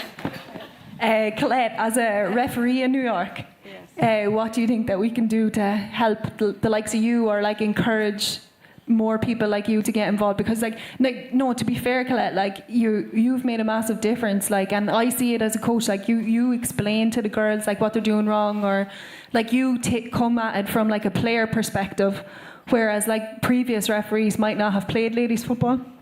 So I think that's pretty unique, and it's great. Like, yeah, I mean, when I played, as Frank would know, I knew every rule anyway, so it was pretty easy then for me to move on as a ref. But no, I do tend to try and explain maybe if a player does do something wrong, because I find a lot of times, and I know it is changing, it's definitely getting better, but I find sometimes it comes from coaches that don't know the rules. So now I know. With the referees courses and that, they're trying to really encourage the coaches to be part of those referees courses as well. They might never ref again, but at least if you know the rules, yourself, because that's a lot of times I find from people shouting at you from the sideline is they don't know the rules, and I think that's but again, that is changing and it's getting better. Yeah, and that comes from like more players becoming coaches and becoming refs and being the people on the sideline, and like you know better because you're a player. I guess we could just talk about like everyone's highlight of their New York football career, management or otherwise. Jerry, you want to give us one? No, but I think For me, maybe it's just going out and seeing the girls play. It's just like, I mean, I don't particularly have a highlight, and I probably will walk off here thinking, yeah, there is one. Like Grania playing Fela or something. But I was just going to, well, I was just going to say that, no, I like any time my own daughter like goes on a football field, regardless. I mean, I just like, God, that's my child. She can play football, and no, I know what I mean. That like, no, she can play football, and more importantly, she has the opportunity to play football. And that's what it is. It's like she has the opportunity to do that, and not just, I'm just saying that on a personal note. So on that note, you go back to your 475 girls. There's 475 girls who have that opportunity to play. It's very cool. Sharon, what's yours? Probably Saoirse playing. Last year she captained her team to a final. They didn't win, but I thought her game was unreal, and you know, seeing my my friends coming and supporting her too was just great. It was it really touched home. Being a big softie now. Sorry. It's all right. It was said before. I was at a dinner dance last night, Manhattan Gales, and Pat Spillane came and he made a wee speech, and he said how it's about family and being together, and you know, we all might wear different crests on our jerseys, but at the end of the day, like the main one is the one that Aoife has on her there, the New York Ladies crest, and you know that's what it's about, and that's definitely true. I'm with Leitrim and Nafina, and last night Manhattan Gales, you know, congratulated me so much for just helping them out with different things here and there, and I think it's just about that unity. Yeah, and we're all working together towards one big thing, like, and that's to bring on New York football, and like that's really important, and like it just shows you, like Saoirse and Aoife sitting on the stage and can talk about their football things. Jared talking about Grania playing, Stephanie winning Fela, Colette coming back and refereeing, like it's just come on so much, and it's a testament to everybody before us, and then all the future ones. No pressure, Aoife. You're going to have to be coaching CYC next year. But like it's really amazing to see where the sport's come, even from when I came here 10 years ago. Like it's progressed so much, and it's an absolute pleasure for me to be involved with something like this, and it's been a huge part of my life since I came here too. So I just want to say thanks to you guys for having me on, and thanks to everybody else. Oh, Carmel, do you have something? Go on. The Leitrim ladies today, they beat Roscommon. Sorry, Terry. And my niece, Siobhan, is a cornerback on that team, and she's a star. And they're actually in London. 14 of the St. Joseph's team went to London for the match tomorrow against London. So, go girls. Proud. Well done, Leitrim.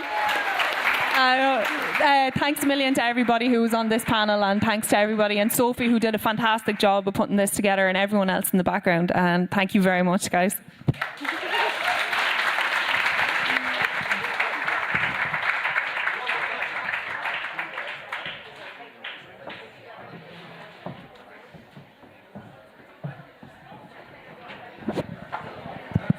All right, we're coming very close to the intermission. If everybody just stay seated for one more minute, we will then take our break. Just in winding up that segment, I just want to acknowledge one person. I know Joan mentioned her earlier, but Gaelic for Girls started in 2003 when I became chairperson, and I picked and asked somebody to be my development officer, and that was Pauline Boylan-Call. And I don't think I could have picked a better person for the job, because she brought such energy to the programme. Unfortunately, we lost Pauline in 2012. But a few months before she passed, she was in Croke Park cheering on New York in 2011. And I never forget picking up the paper the next day, and the front cover was a picture of Pauline cheering on New York. And, you know, that's my eternal memory of Pauline. But here in New York, we have a lot of memories of her through the Gaelic for Girls programme, and through those young girls who started with her in 2003 and 2004 who are now playing. And that's, to me, is what it's all about. So thank you, Pauline. We're thinking of you.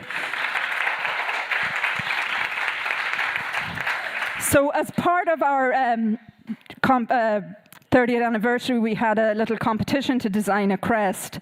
Now, there's one very talented family in New York, and they seem to be talented when it comes to designing crests, because I've been involved in a few things that a member of the Trainer or Tierney family have come forward with a fantastic crest.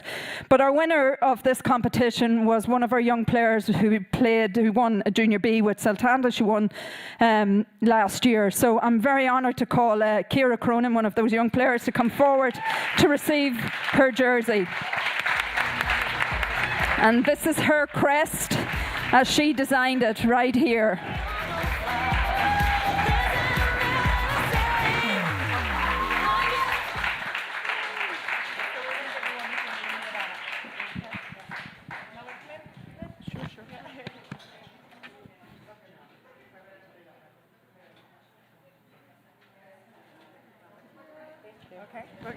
Again, as I said, this would not be possible without our working relationship with the various boards within New York, but one of those boards is our minor board. Our model when we started Gaelic for Girls was to try and reach out to all the minor board clubs and get them to start a girls programme, which most of them did. And as a result, we have more teams within it. But that wouldn't have been possible without close cooperation at that time with Eamon Dean, who was then chairperson. But I'm very honoured to call upon the current chairperson of the New York Minor Board, Danny Brown, just to say a couple of words.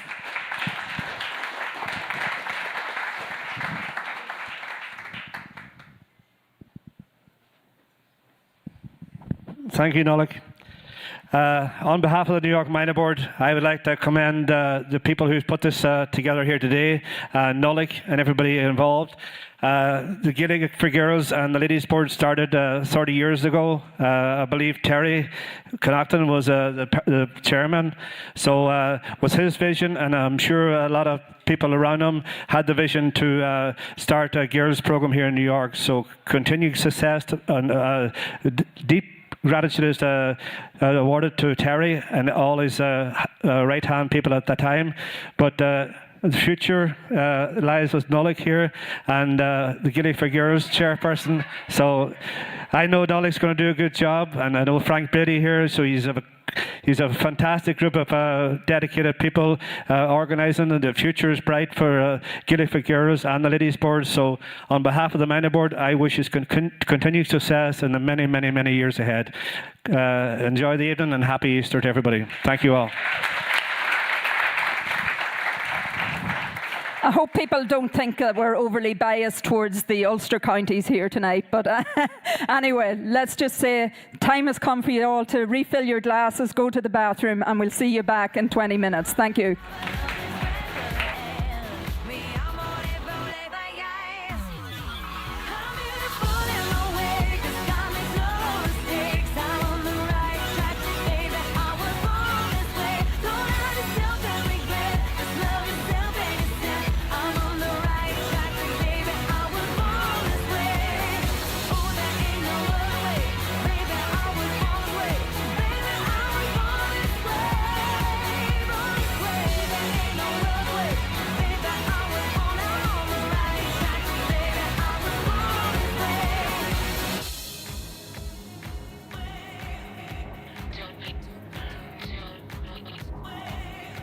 Don't be a drag, just be a queen. Whether you're broke or evergreen, you're black, white, beige, chola descent, you're Lebanese, you're Orient. Whether life's disabilities left you outcast but leader teased, rejoice and love yourself today, cause baby, you were born this way. No matter gay, straight or bi, lesbian, transgender life, I'm on the right track, baby, I was born to survive. No matter black, white or beige, chola or Orient me, I'm on the right track, baby, I was born to be brave. I'm beautiful in my way, cause God makes no mistakes. I'm on the right track, baby, I was born this way. Don't let yourself and regret, just love yourself and yourself. I'm on the right track, baby, I was born this way, yeah. Ooh, there ain't no other way, baby, I was born this way.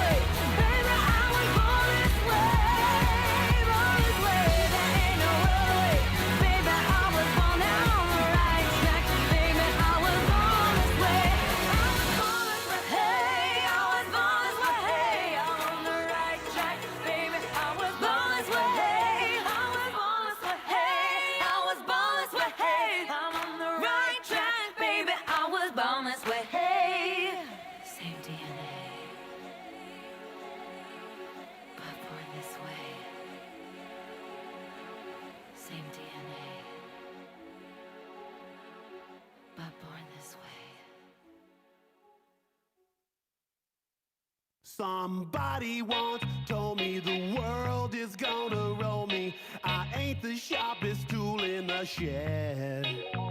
She was looking kind of dumb with her finger and her thumb in the shape of an L on her forehead.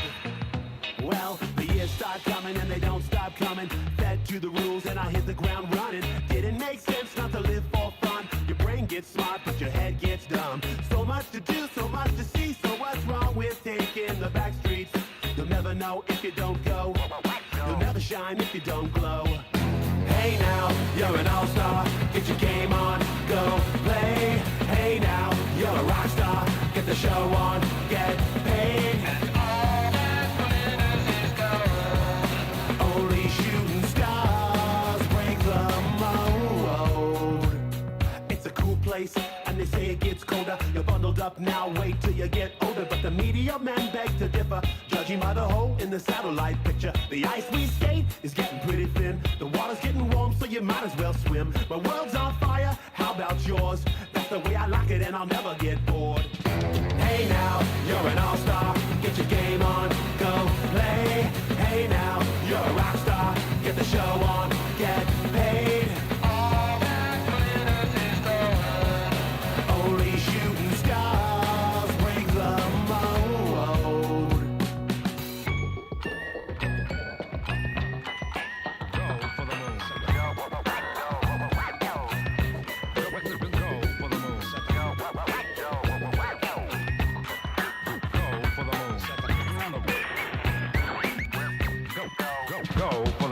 Hey now, you're an all-star. Get your game on, go play. Hey now, you're a rock star. Get the show on, get paid. And all that glitters is gold. Only shooting stars. Somebody once asked, could I spare some change for gas? I need to get myself away from this place. I said, yep, what a concept. I could use a little fuel myself, and we could all use a little change. Well, the years start coming and they don't stop coming. Back to the rules and I'll hit the ground running. Didn't make sense not to live for fun. Your brain gets smart but your head gets dumb. So much to do, so much to see. So what's wrong with taking the back streets? You'll never know if you don't go. You'll never shine if you don't glow. Hey now, you're an all-star. Get your game on, go play. Hey now, you're a rock star. Get the show on, get paid. And all that glitters is gold. Only shooting stars break the mold. And all that glitters is gold. Only shooting stars break the mold.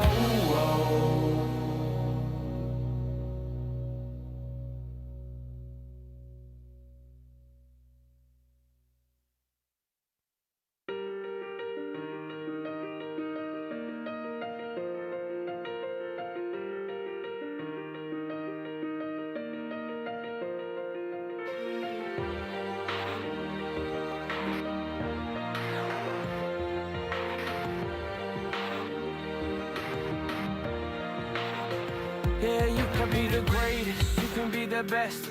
You can be the King Kong banging on your chest. You could beat the world, you could beat the war. You could talk the guy, go banging on his door. You can throw your hands up, you can beat the clock. You can move a mountain, you can break rocks.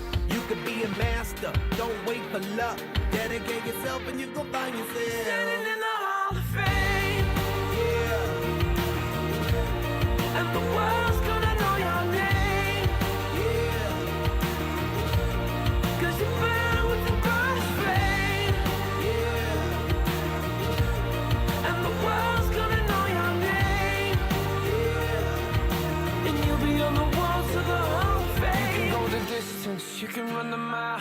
You can walk straight through hell with a smile. You could be the hero, you could get the gold. Breaking all the records they thought never could be broke. Yeah, do it for your people, do it for your pride. Are you ever gonna know if you never even try? Do it for your country, do it for your name. Cause there's gonna be a day when you're standing in the Hall of Fame. Yeah. And the world's gonna know your name. Hi everyone. Hi everyone, sorry to disturb you. Sorry. Just wanted to let everyone know that the raffle tickets are being sold at the door, so we're going to draw the raffle at the end of the night, and that's 2 return tickets to Ireland and loads of other great prizes, so get your tickets at the door. Thank you.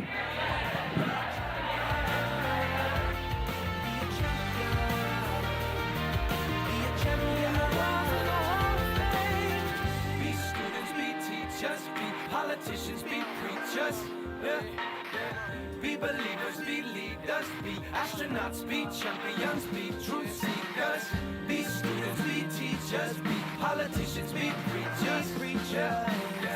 Be believers, be leaders, be astronauts, be champions. Standing in the Hall of Fame.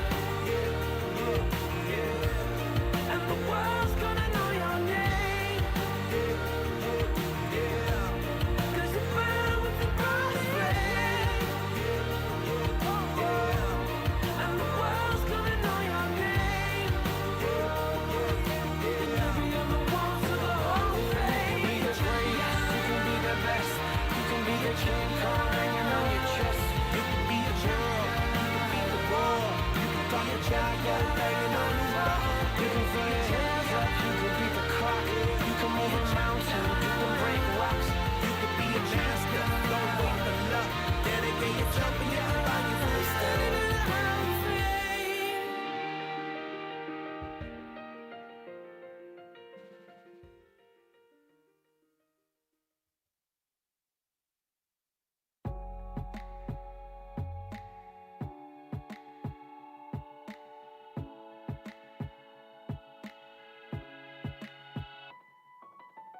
I'll smile, I know what it takes to fool this town. I'll do it till the sun goes down and all through the night time. Oh yeah, I'll tell you what you wanna hear. Keep my sunglasses on while I shed a tear. It's never the right time. Yeah. I put my arm around, show you how strong I am. I put my arm around, I'll show you that I am. I'm unstoppable. I'm a Porsche with no brakes. I'm invincible. Yeah, I win every single game. I'm so powerful. I don't need batteries to play. I'm so confident. Yeah, I'm unstoppable today. Unstoppable today. Unstoppable today. Unstoppable today. Yeah, I'm unstoppable today. Break down, only alone I will cry out now. You'll never see what's hiding out deep down. Yeah, I know, I've heard that to let your feelings show is the only way to make friendships grow, but I'm too afraid now. Yeah, I put my arm around, show you how strong I am. I put my arm around, I'll show you that I am. I'm unstoppable. I'm a Porsche with no brakes. I'm invincible. Yeah, I win every single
the music don't stop for life. Glitter in the sky, glitter in my eyes, shining just the way I like. If you're feeling like you need a little bit of company, you met me at the perfect time. You want me, I want you, baby. My sugar boo, I'm levitating. The Milky Way, we're renegading. Yeah, yeah, yeah, yeah, yeah. I got you, moonlight. You're my starlight. I need you all night. Come on, dance with me. I'm levitating. You, moonlight. You're my starlight. I need you all night. Come on, dance with me. I'm levitating. I believe that you're for me. I feel it in our energy. I see us written in the stars. We can go wherever, so let's do it now or never, baby. Nothing's ever, ever too far. Glitter in the sky, glitter in our eyes, shining just the way we are. I feel like we're forever every time we get together, but whatever, let's get lost on Mars.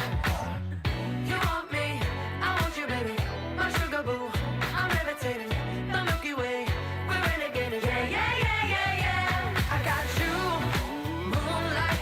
You're my starlight. I need you all night. Come on, dance with me. I'm levitating. You, moonlight.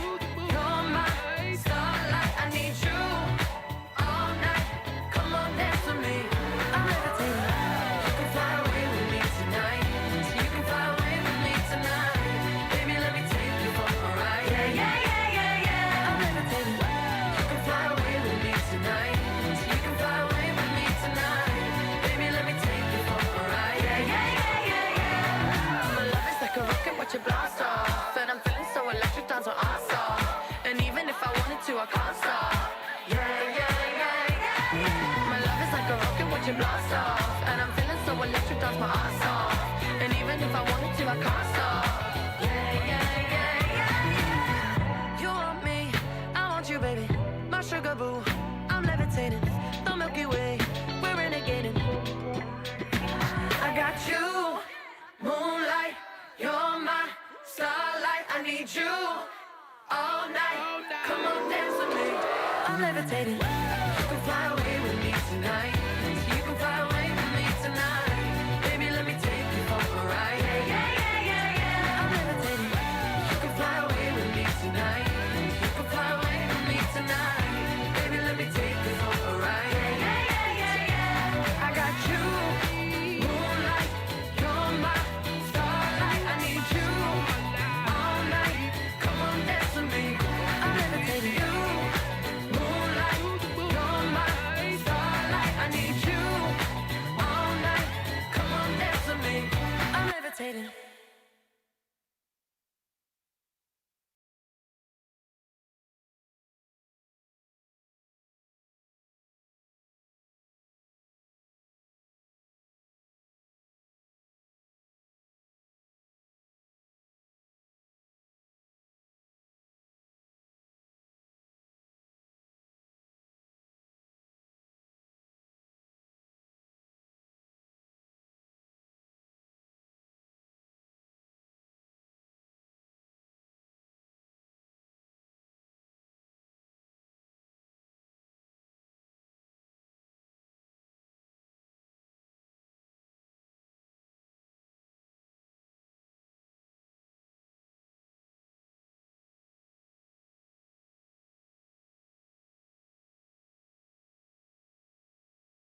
She played the fiddle in an Irish band, but she fell in love with an Englishman. Kissed her on the neck and then I took her by the hands. And baby, I just wanna dance. I met her on Grafton Street, right outside of the bar. She shared a cigarette with me while her brother played the guitar. She asked me, what does it mean? The Gaelic ink on your arm. Said it was one of my friend's songs. Do you want to drink on? She took Jamie as a chaser, Jack for the fun. She got Arthur on the table with Johnny riding a shotgun.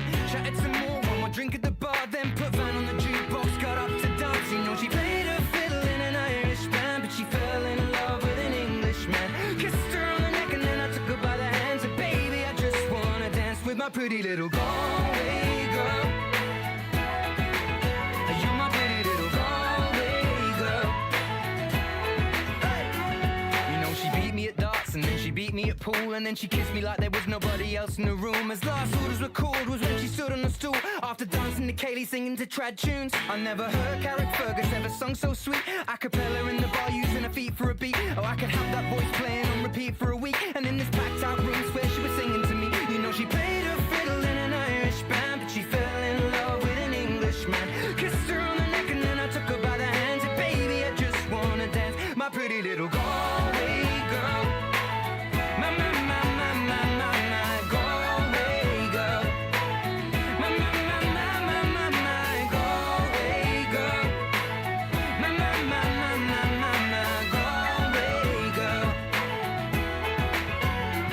Well, now we've all said our welcome in this closing time. I was holding a hand, I almost holding mine.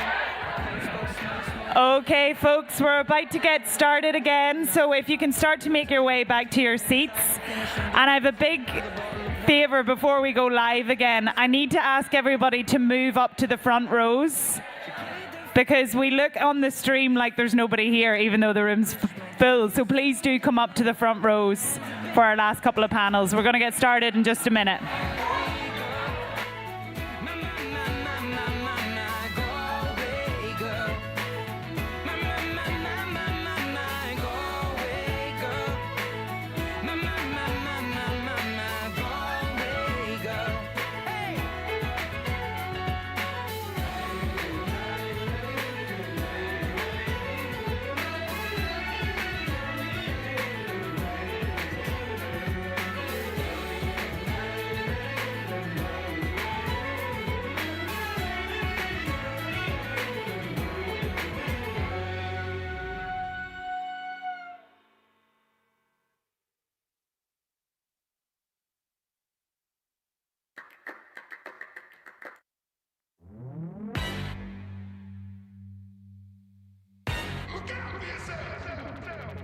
I wake up to the sounds of the silence that allows for my mind to run around with my ear up to the ground.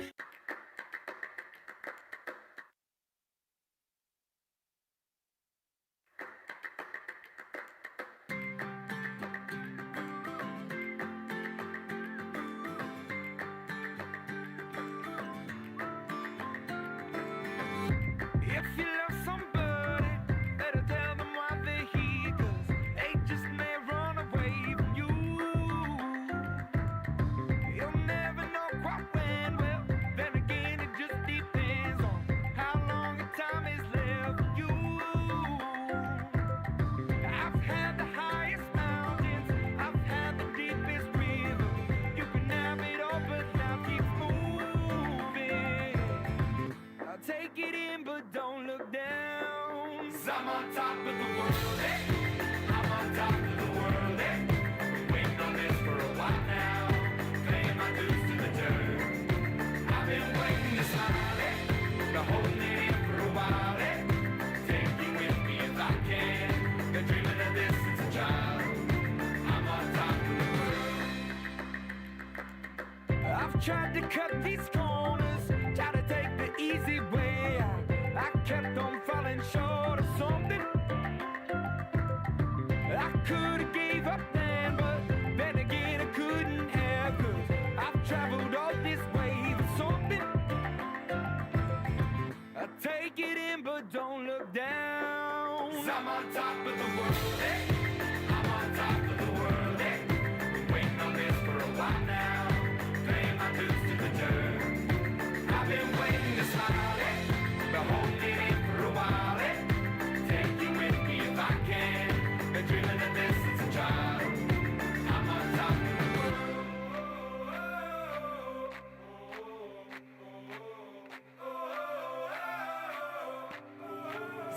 on top of the world, hey. I'm on top of the world, hey. Waiting on this for a while now. Paying my dues to the dirt. I've been waiting to smile, hey. To hold it in for a while, hey. Take you with me if I can. Been dreaming of this since a child. And I know it's hard when you're falling down, and it's a long way up, and you make the round, but get up now, get up now. And I know it's hard when you're falling down, and it's a long way up, and you make the round, but get up now, get up now. I'm on top of the world, hey. I'm on top of the world, hey. Waiting on this for a while now.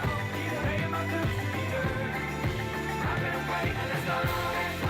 Hold me there for a while, hey. Take you with me if I can. Dreaming of this to be heard. I'm on top of the world.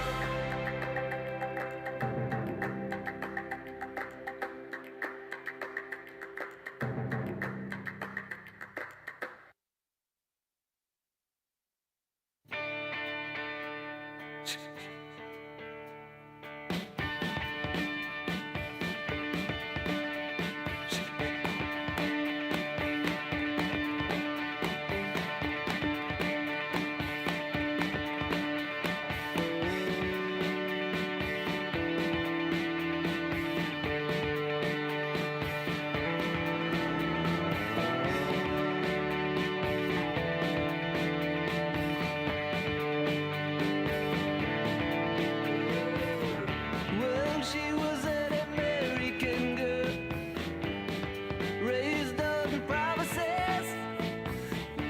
She couldn't help thinking that there was a little more life somewhere else. After all, it was a great big world with lots of places to run to. Yeah, then she had to die trying. She that one little promise she was gonna keep. Oh yeah. Okay, ladies and gentlemen, we are ready for the second half of our program. I would just like to let you know that there are 4 seats up here in the front row for any VIPs that would like to come up and sit. There's some seats up here. And it's great to see so many of you have come in during the course of the afternoon. We've had such brilliant panels, and I just want to say one more time thank you to all of the panelists who have done this, because you've done such an incredible job and you've really made my life easy and Nolik's life easy. So thank you all so much. Before our next panel, we have a very important video to show. And this video, to me, I really think it could be like Oscar nominated. It's that good. This video has been made by Simon Gillespie and Sharon Redigan.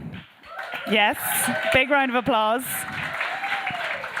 And I'm sure everybody in the room knows who Simon and Sharon is, but for anyone at home, Sharon was on our last panel and does so much work behind the scenes here for New York Ladies Gaelic Football, for all the clubs, not just her own.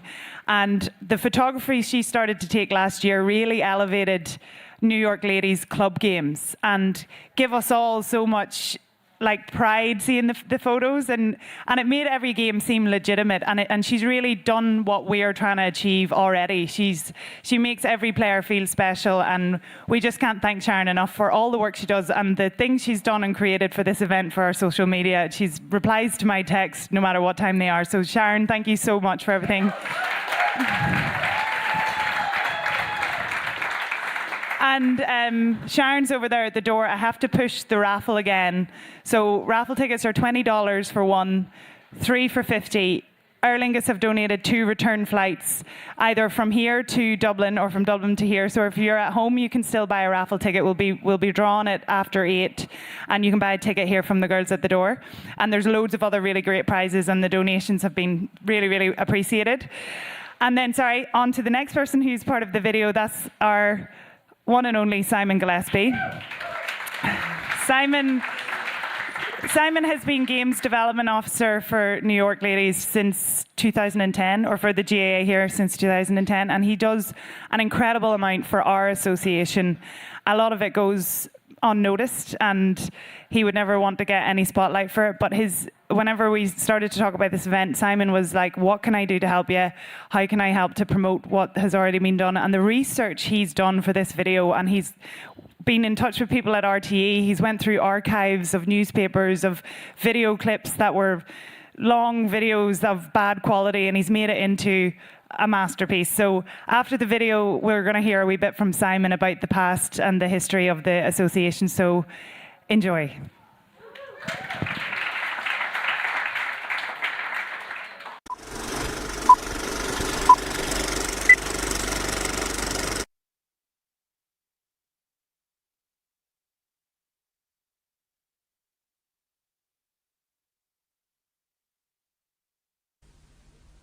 Good evening. I wish to talk to you this evening about the state of the nation's affairs. And the picture I have to paint is not, unfortunately, a very cheerful one. The figures which are just now becoming available to us show one thing very clearly. As a community, we are living way beyond our means.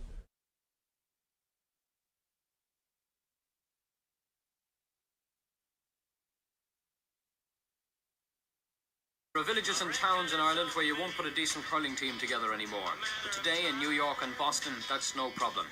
An estimated 130,000 young Irish men and women are living and working illegally in the United States, more than the population of Leitrim, Mayo and Cavan. For many of them, the adventure itself and the money to be made attracted them to the bright lights and the bars of New York and Boston. But since last year, things have changed. Employers have now been fined $10,000 for employing illegals, and Irish people are losing their jobs.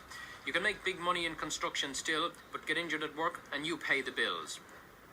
There's no Blue Cross for illegals. Young women, many educated to third level, are earning their keep and a few dollars as babysitters and hotel maids, the same jobs their grandmothers did a generation ago. I came over to America in 1985. And I worked very hard for the first year to try and get a good education, which I got. And I got a good job in the bank. And I proved my ability and I became a loan administrator. Then the immigration laws changed everything. And all the forms were handed out to all the employees. And I had no green card or a social security number to show. So they met me in work and asked me for a green card or social security number or something. And I had nothing. So I had to quit my job. So now I'm just scrubbing floors.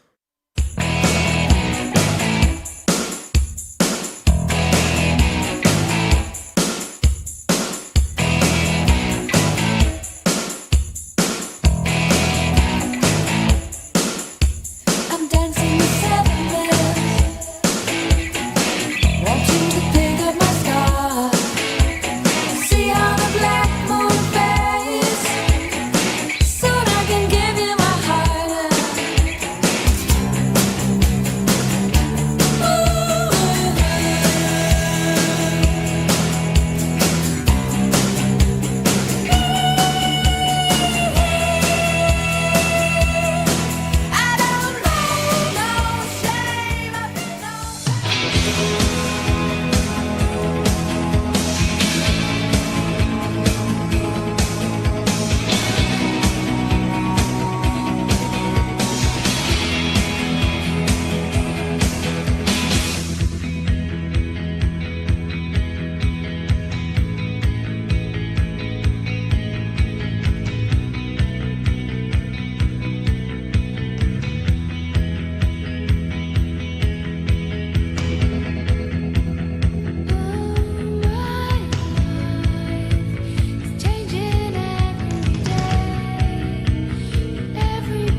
Good work in the New York defence. Ron New York, Max Deneen. In support, Ellen McGrail. Ellen McGrail had to work hard here to play it out in the right way.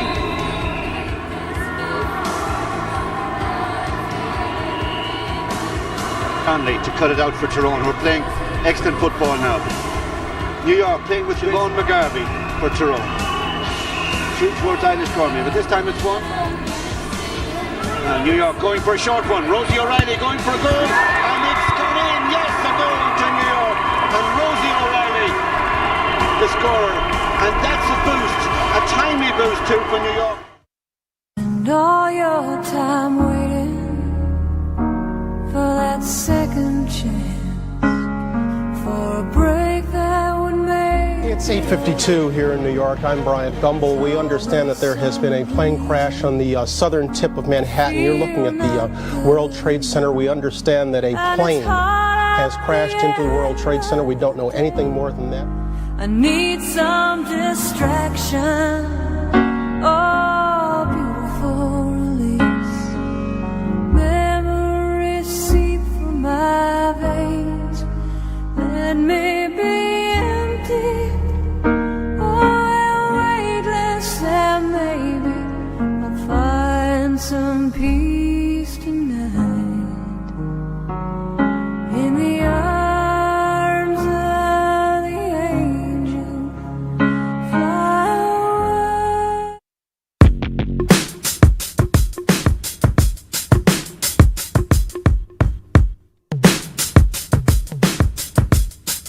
Yeah, I'm out at Brooklyn. Now I'm down in Tribeca, right next to the Narrow. But I'll be hood forever. I'm the new Sinatra. And since I made it here, I can make it anywhere. Yeah, they love me everywhere. I used to cop in Harlem. All of my Dominicanos right there up on Broadway. Pulled me back to that McDonald's. Took it to my stash spot, 560 State Street. Catch me in the kitchen like a Simmons whipping pastry. Cruising down A Street, off-white Lexus. Driving so slow, but BK is from Texas. Me, I'm out that Bed-Stuy, home of that boy Biggie. Now I live on Billboard, and I brought my boys with me. Say what up to Tata, still sipping my top. Sitting courtside, Knicks and Nets give me.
Yeah. Tired eyes and midnight drives. Lost, but we know we're found. On a mission with no decision. Feet too far from the ground. And how could it be wrong when it feels right? We're just going with the flow. And people always try to live your life, 'cause they're scared to live their own. All that I know is I'm out here just trying to get mine. And I am the one who decides what is wrong or right. We're just having fun.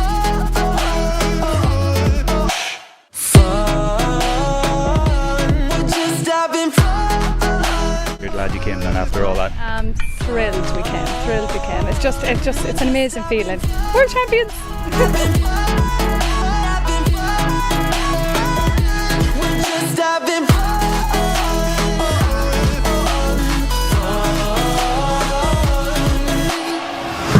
Too much to choose, nothing to lose. High and I won't come down. Blurry visions and bad decisions. But who will remember this now? And how could it be wrong when it feels right? We're just going with the flow. And people always try to live your life.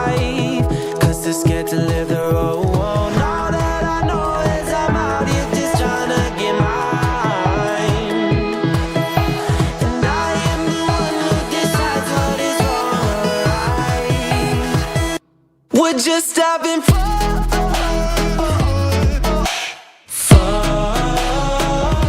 We're just having fun.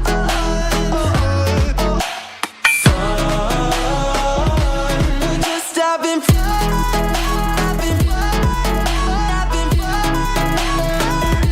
We're just having fun.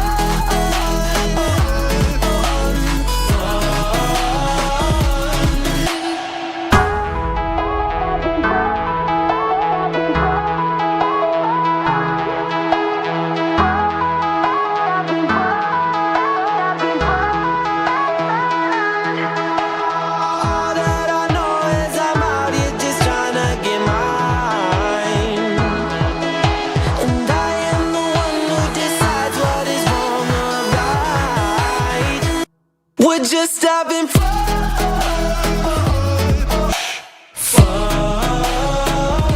We're just having fun.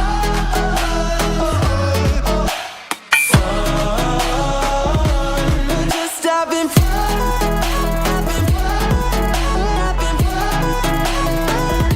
We're just having fun.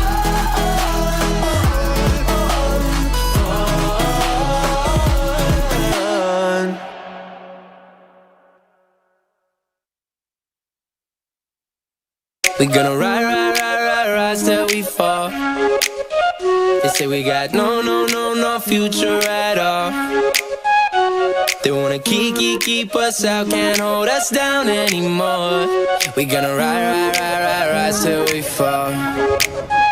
When we hit the bottom, nothing gon' stop us. Climb to the top of you.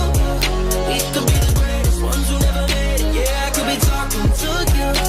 They tryna hate, but we won't change anything at all. We gonna ride till we fall. They think we just drop house, living at our mom's house. Parents must be so proud, they know it all. No, they don't speak our language. They say we're too savage. Yeah, no, we don't give up anymore. We gonna ride till we fall. Gonna ride till we fall. They don't speak our language. They say we're too savage. Yeah, no, we don't give up anymore. We gonna ride. We gonna ride.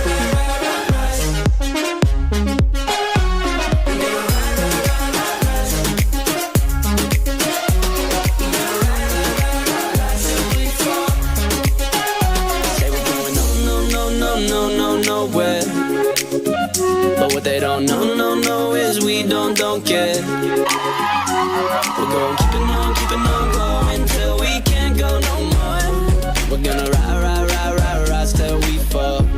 Yeah. When we hit the bottom, nothing gon' stop us. Climb to the top. 1, 2, 3. We could be the greatest ones who never made it. Yeah, I could be talking to you.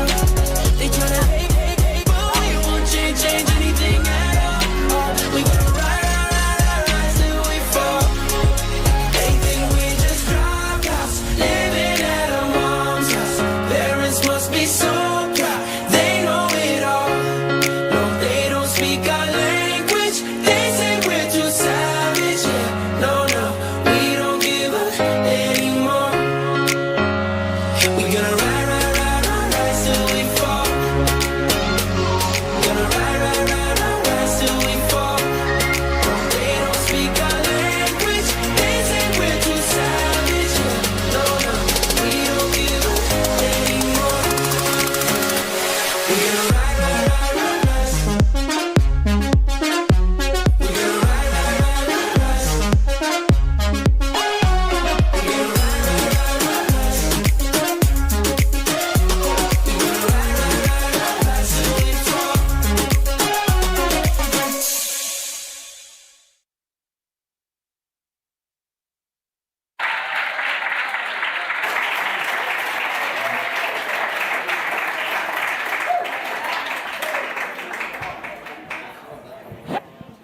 Test 1, 2. Well, thank you very much for the clap. That was a beautiful video. I can't take any real credit for that. It was Sharon Redican really put together all the stuff. I just gave her some clips and stuff, and she was able to put it all together. So a big hand for Sharon. Well done. Wherever you are, Sharon. Great work. Well, you know, tonight is a very special evening. I just want to acknowledge the work that Sophie Colgan really has put into this, like, over the last couple of months. She really has, you know, a couple of months ago, we didn't really know what to do, and Sophie really took the bull by the horns, and she, like, you know, a lot of this work that she's put tonight is with the committee, but under her leadership, I think they've done a fantastic job. So I just hope everybody can acknowledge that. So thank you very much to Sophie and all the committee, and Nulloch as well. For me, ladies football has always been something, you know, that's been very close to my heart. I grew up, I don't want to use the term volunteer because I really wasn't a volunteer, but my mother, who's here tonight with my dad, big fans of ladies, yeah. She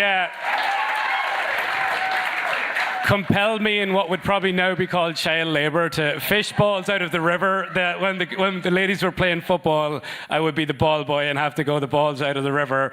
And like if they were going out anywhere else, I was compelled to work for them. But I enjoyed it in retrospect.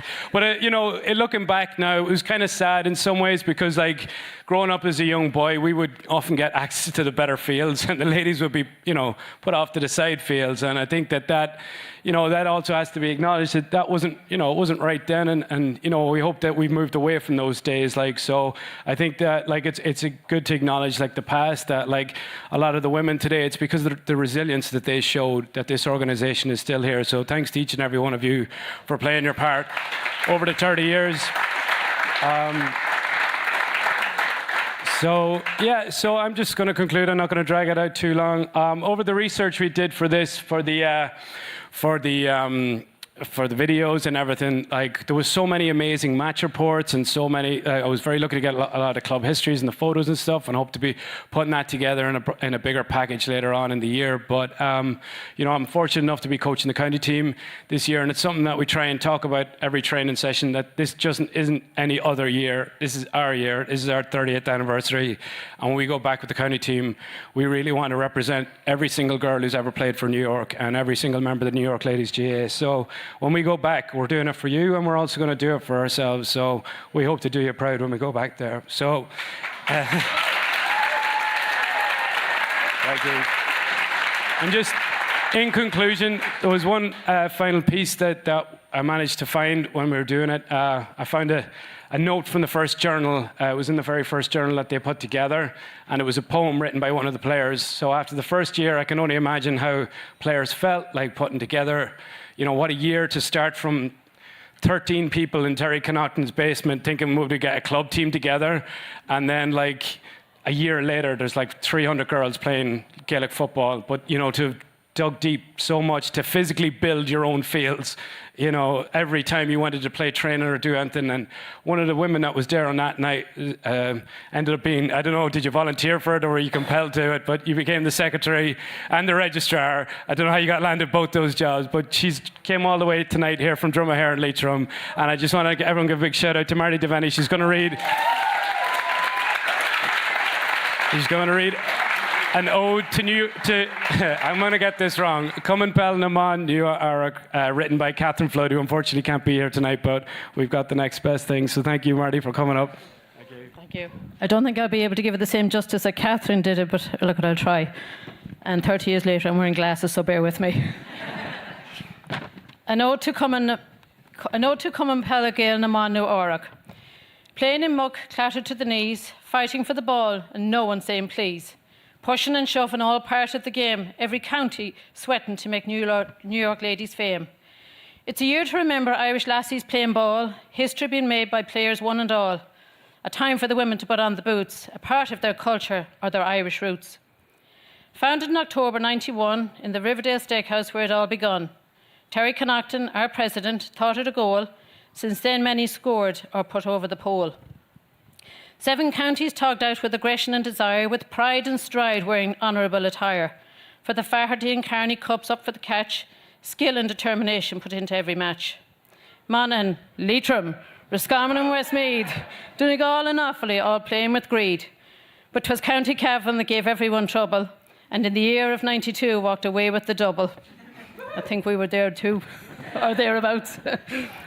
We owe thanks and gratitude to so many involved, the referees and all the problems they solved. Great Paddy Markham for the use of the field for the season, and the Monaghan Pipe Band who were always there without reason. A memorable year with sportsmanship and now friends. What happened on the field, a handshake makes amends. It's only the beginning of our culture and tradition. Come on, Pelgail na Man Nua Orach, once founded, now an annual mission. Well done to Catherine on that. Can I just say, I was just lucky to be here this week, and I'm absolutely delighted I'm here today. And for those that didn't make it, they missed a fantastic afternoon and didn't witness the work that went into it by everybody that's here, whether you were behind the scenes or here today or not. The work you've done is Trojan. And the 30 years that have been spent building and growing this organisation is just phenomenal. And just well done and thanks to all.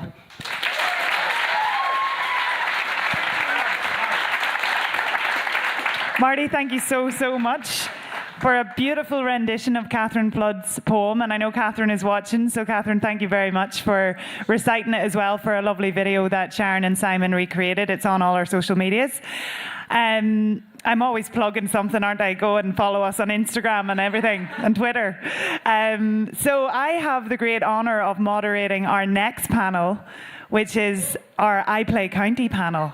So please help me. I'm going to ask our panellists to come up to the side, or just come straight on up to the stage, ladies and gentlemen, our I Play County panel. We have Courtney Traynor, Alicia Jordan, Paula Clark, Katrina Brady, and Kellyanne Henry. Come on up, come on up. Okay. Okay, so can one of you go here? And yeah, two of you here. Perfect. Perfect. Alrighty. Okay, ladies, how is everybody feeling? Nobody is one bit nervous at all for this panel. You girls can perform at the highest level on the field, and you ask these ones to talk about themselves, and they're like, oh no. But you're agreed to it now, and we're absolutely delighted. I'm honoured to be sharing the stage with you, to be completely honest. So we'll start off by just asking each of you to introduce yourself, even though I'm sure everyone knows. But just start off maybe with you, Kellyanne. Tell us your full name, your club, and your county. I'm Kellyanne Henry. I'm originally from Rockland. But I had a little stint with Kerry Donegal as well for a while. My county is originally New York, but I moved to Ireland in 2017, where I then played football for Sligo. So I'm a New York and Sligo woman with a bad weekend for me now, but everyone's a winner this weekend. Well, it worked out perfectly for us to have you over whenever we were picking the date, and we were on one of our committee calls, and we were like, it would be great to do it the weekend of the Sligo game, and I can't remember who said Kellyanne Henry would be here. We was like, I'm doing it, we're doing it. So thank you, because obviously, Kellyanne, you're doing a lot with the physio in for the Sligo team. So yeah, I'm lucky enough to have done physio in UCD, and I was asked this year to come in and help with the physio for the Sligo men. So I'll be on the line in Gaelic Park tomorrow, not inside the white line, but outside the white line is just as good too. They might think that we're sabotaging Sligo by taking their physio for the night. Thanks, Kellyanne. Okay, Courtney, over to you. My name's Courtney Traynor, originally Rockland. I played up with Rockland till probably 18, 19. Stayed with them, but I'm Kerry Donegal now. My county is New York as well. I've had the privilege to play with New York probably 7 or 8 times with Féileas and under 16s. And New York, I played with them in 2011 and 2014, and now hopefully we'll win in 2022. I'm Katrina Brady from Ahabog in Monaghan, and I played the majority of my football there. And then when I came out to New York, I'm Kerry Donegal and played with New York in 2011. I'm Paula Clark. I'm from Killincare in County Cavan in Ireland, and I moved to New York in 2017, and I've been playing with Cavan ever since. Yeah. Good stuff. Alicia? My name is Alicia Jordan. I am from Screen in County Meath. I moved to New York in, I think it was 2011. I've been playing with Cavan since day one, since I got here. Very good. Thank you, ladies. Thank you, ladies. So as the name would give away, we're very much focusing on the county level in this panel and what it really takes to be a successful county player and to make a county team and to make a successful county team. So Katrina, I think it's only right to start with your fine self. You played you won 2 All-Irelands with Monaghan in 96 and 97. How was that? How were those 2 years for you? At what age were you actually when you were playing in them 2 All-Irelands? I was 16 when I joined the panel in 95 and we lost. And then I was 17 when we won and 18 and then we lost again in 19 and a few years subsequently. But there's not a week, if not even a day goes by that you don't it doesn't bring a smile to your face or you don't reminisce about someone or something or like your mother mention a name and you'll be like, oh, I remember where I was when the day, you know what I mean? It just, every single fibre of your being, there's not a day goes past that doesn't bring a smile to your face at some point. It's just so special. And I would say to this year's county players, and back in 2011, I think I said at Kells too, I was like, oh, you underestimate how much this is going to affect every day for the rest of your life. If you can just get over that hurdle, and it's only a medal, but it's not the medal, it's that accomplishment, and to get over that final line and to win All-Ireland is something. It's just beyond, it's beyond words just how special that is. That's well, you just put it really well into words actually. Well done, yeah, well said. You also mentioned in a few questions I had asked you beforehand about, some of the lower points in your football career, and one you mentioned was losing 3 in a row. How did you I guess the question would be, what's it like to taste success and then be very close to it again? How do you keep that momentum? You do get burned out. You have to be very disciplined in yourself, so you do get burned out. So losing the 3 in a row from Monaghan was a huge disappointment, but actually I honestly think one of my biggest disappointments ever is the 2011 team, where we didn't just cross that finish line. Like, I was very lucky, all the All-Irelands I played in, most of them ended up in a draw, which at the time was a curse, but it was really a blessing because you really got another go at it, and you got to experience everything like 2 times. Do you know what I mean, for an All-Ireland final? But 2011, for anybody who did 2011, Courtney, it was just, Kellyanne, it was just like, the friendships we made on that journey, like that team, we were family. Jomo, we weren't even just friends, you were family. Like, we'll see each other, I'd say, in 50 years and still be like, we're still family. But just not to cross that line that year. It was one of the best teams I think I've ever actually played on. And the only thing that beat us was lack of match practice. So I would say to this year's team, try to get as many challenges as you can. The only thing that's going to beat you, because pound for pound, you're probably going to be the best team in it. The only thing that's going to beat you is lack of match practice. So you need as much match practice and game time together as possible, because that year, we should have won that. We were fantastic. That was the best team, one of the best teams I've ever played on. It was so special. What was so special about that team, girls, in 2011 for you, probably as younger players at that stage?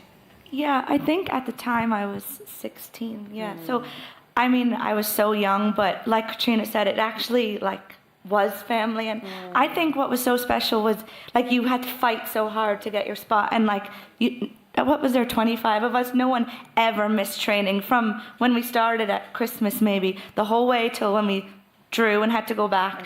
And it was you'd be excited to go to training, and if you missed it, no one would miss. And I just think the crew that was involved that year, like you said, that was the opportunity, and just to miss it by a hair is just, it's horrible. But today is the best experience of my life in 2011 for sure. So please God, maybe this is the year, hopefully. Yes. Well, I think that's interesting, Courtney, what you're saying there about trainings and, them being really competitive, and when you never want to miss a training. When I was 16, I was supposed to be going on a holiday with my family, and I begged my dad to make me stay because I was like, I can't miss training. And that's the way it was though. You wouldn't miss training no matter what you had on. And I just think that's what made everybody so close. You all had to do the runs together and suffer together, and I think that's why we were I'd say it's still so successful, but that's my Absolutely, opinion still on it. so Yeah, successful. yeah. And Paula, we're just, when we think there about like the competitive trainings, a lot of that is probably down to clubs in New York, obviously, because the club talent in New York is so high. Do you feel like the level of club football here in New York is feeding into the county? Is that sort of transfer coming through the last couple of years? Yeah, when I first moved here, I didn't know what to expect rocking up to Van Cortlandt Park for my first training. But like the standard is so high, the talent level. I think especially American-born players have such an advantage getting all the different sports kind of experience. But when they come and play Gaelic, it's a different level. They're so athletic. Yeah. The speed, the strength, the talent is there. And I really hope that this year we can go home and show the rest of Ireland that the talent is in New York. Absolutely. And Alicia, to that point, would you say that like since being in New York now for quite a stint, and you obviously came over here as a very talented player, have you felt like your level has been been able to maintain with the quality of matches that you get here? Yeah, it's definitely maintained, but mostly because you want to go training here. You enjoy the community. The community feel here, and Rosie does haunt you to go anyway, so you have to go. But definitely, the level of football since I first got here to now it's the amount that it's maintained of getting better it's just incredible. Every year that we play, I'm shocked about the level of football that these girls are playing, and the fact that they're developing by themselves, they're developing team by team. It's so impressive. Yeah, absolutely. I couldn't agree more. And then just wanted to go back to that clip in Simon and Sharon's video of you in Croke Park in 2014. One ball looked like it was going in the net and it just hit the crossbar. I swear that keeper has never had a day like that since. It never will. It was, I remember the ball was coming over to me. I said, I actually was nervous. I said, this is it. I was like, it's all down to me. And I was like, if I just put it anywhere apart from right directly at the keeper, it'll go in. And I've never shot a more direct shot at the keeper in my life. So, but she had just the day of her life that day, that keeper. But we really could have won it. That's another it's another sign of the development of the New York ladies. We've just had the bad luck. But we have the talent. We've always had the talent, so I'm hoping this year is the year. Yes, really absolutely.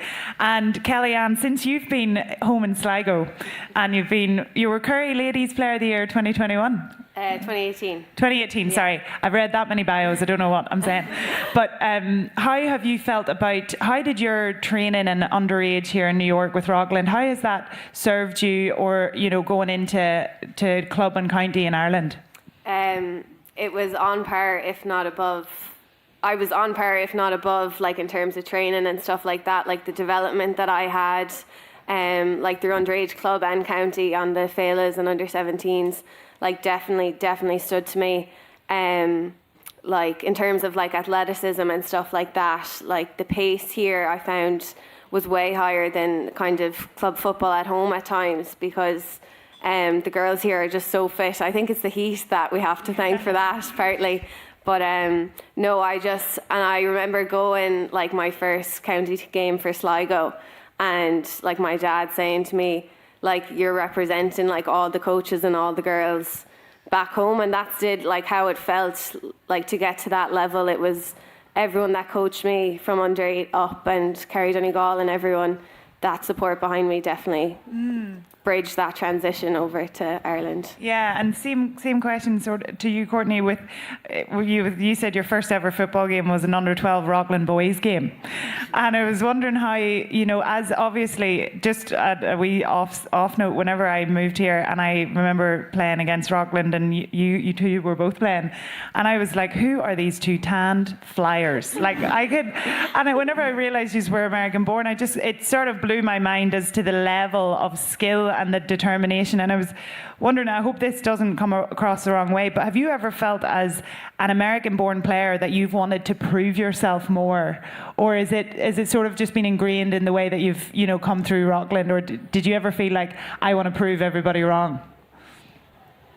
No, I wouldn't say so, not out here. I always seen everyone as kind of equal on par. You definitely did want to kind of, when you go into Kerry Donegal, the likes of Katrina and Linda Furlong and the girls, when I remember watching that 2011 game at home and being like, I want to get there. So it's not that you felt you had to prove yourself, but you just wanted to get to that level that they were at. Yeah.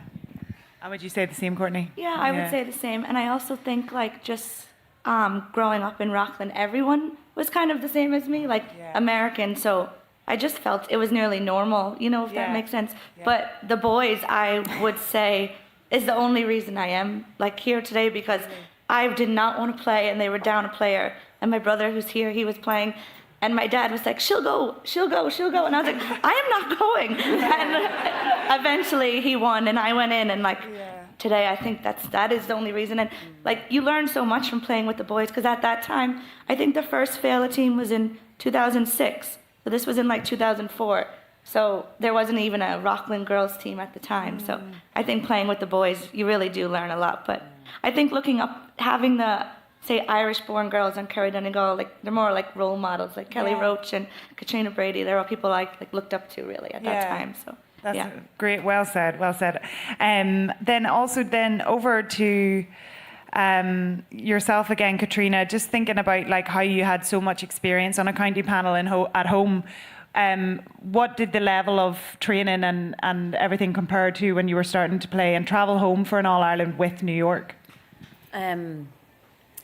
Much like, I think, Alicia, whenever I came here, it sort of blew my mind, the level that New York was at. You were like, I thought I was going to come out here and be really good. But, I don't think you were very good. No, but you really had to work at it. And then, like Kellyanne said, I think the heat did get to that. I think you sort of fell in love with it. When I left Ireland, I was like, right, that's it, I'm retired now, and moved to New York. I'm like, I'm just tired, I'm retired. And then I came out here, and I wouldn't have made it here until I met the Kerry Donegal girls. I would have been gone home that April until I met you girls, I swear to God. So then you started, and then your team became your family because your family were so far away. You know what I mean? And then that's what you did. And then the standard was so high, and the standard is so high, and you had to train. I was like, God, I really thought this would be much easier than it is. But it wasn't. Like, you had to train. We trained harder here, I swear, than we trained in Ireland. Yeah. Because you had to factor in the heat, and you had to factor in Rosie Riley, and you had to factor in... You know what I mean? Like, the standard here is fantastic. And the only thing that New York has at a disadvantage is lack of match practice. All the teams you're going to meet this year have played many games together. So...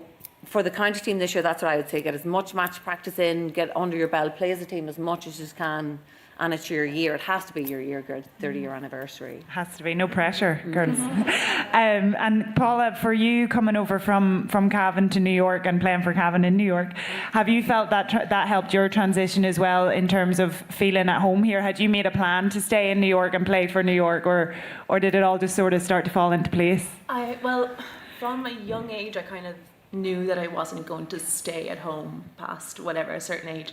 And I was actually at the 2011 final as well, because Cavan were playing that day too. And I said it to my mother, I said, if I'm going to win an All-Ireland, it's going to have to be with New York, because I'm not going to be at home to play with my own county team. So it's actually, it's funny that I come over here now, and the intensity and everything at training is just, it's the same. I mean, at home you wouldn't be doing a mile run at the end of training, but you have Rosie Riley here timing you. It's definitely helped. I mean, the county teams at home, obviously, we have much more match practice. It's almost year round, the season at home. And here we have a couple of months, you get in and you're out and you're done. So it's really just putting it all in, like for those couple of months. Like you really have to do, that's all you have to do. You have to put it in for a couple of months and it's done.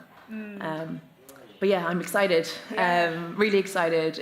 We have such a good team, and just it's by putting it out there and showing everyone. And I'm just really looking forward to it. Good. Well, and that's also a nice segue to say, for anyone who doesn't know, the New York ladies are going to be playing tomorrow morning in Gaelic Park at 10 a.m. It's going to be an all-star game, and if you're watching virtually and you live in New York, you should come. Wasn't that good? Alicia, you've mentioned a few times whenever I've asked you questions and stuff, about how much Ladies Gaelic football means to you on a personal level. Being far from home, and I think everyone in the room knows how that feels. How have you lent, because we were talking about earlier as well, like how we take a lot from the GAA, but we also lean on it a lot. How has that been for you personally? I think when I first got here, I took that for granted a little bit, about how much the community was there for me, and how being away from my family at such a young age, how people around me caring for me and looking out for me was the backbone of why I was successful here when I first got here. And obviously I personally had some really tough times here, and in those moments we had rivalries on the field with different girls, different teams. In like moments when somebody's struggling or somebody really needs help, that is all. I was so taken aback by how much that didn't matter. I had girls from different teams, who I personally wasn't sure, liked me just from playing football with them, and they showed up for me and they were there for me. It was just times like that I knew like then and there that this was my home now, and people here also felt like I belonged here and I was part of this community, and that it was like the most eye-opening moments of my life then, even just up until now. It's being able to go out on the field and battle on the field, but afterwards the same people are still like looking out for you and making sure you're okay and you're doing good, and it's the most amazing feeling.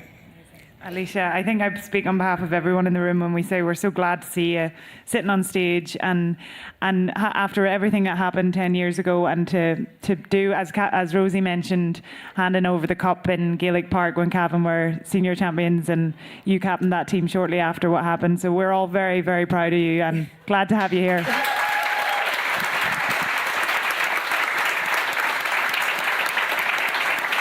So, Kellyanne, what would you say are some of the highlights of your county career so far? Whether that can be in New York, Féile, that can be Sligo. What are some standout moments for you in your football career? Oh my God, there's a lot. I suppose my first year on a county team was the 2013 Féile team, and while we weren't successful that year, it's definitely like one of those things that when you're lucky enough to be part of it, you'll never ever forget it.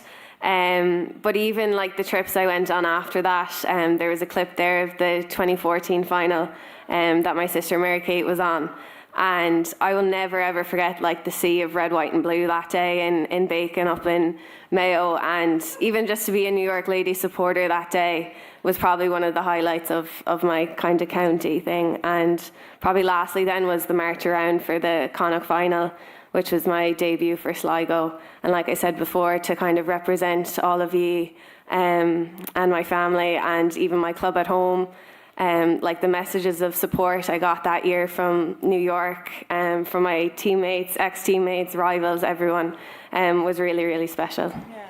Wow. And Courtney, I'd say you've had many, many highlights over the year. Can you pick one or two for us? I'd say the first one would have to have been this year, winning the senior championship.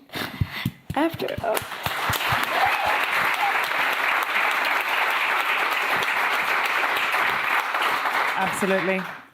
And then the second one would be winning the World Games. A few girls are here on that team in 2019, and to lift a cup in Crow Park is something I'll never forget. So that's what I've done for me.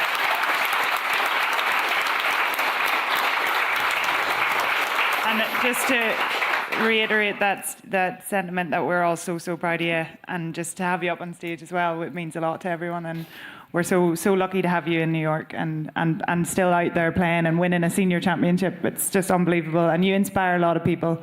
So thanks, Courtney. Thank you.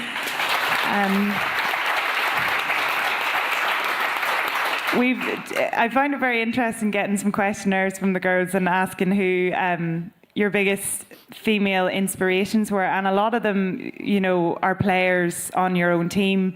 Katrina, you've mentioned Kelly Keating was one of your inspirational women, and And I was just thinking as well, like, I think it's interesting to, especially when you're living away from home, that dynamic whenever you become a mother. How do you feel that changes your, not ability to play football, but, you know, how does it change everything for you in terms of life and sport? No, it's just, I think it's the guilt, and it's how you cope with the guilt. Like, every second you're not with your child, I think you feel guilty.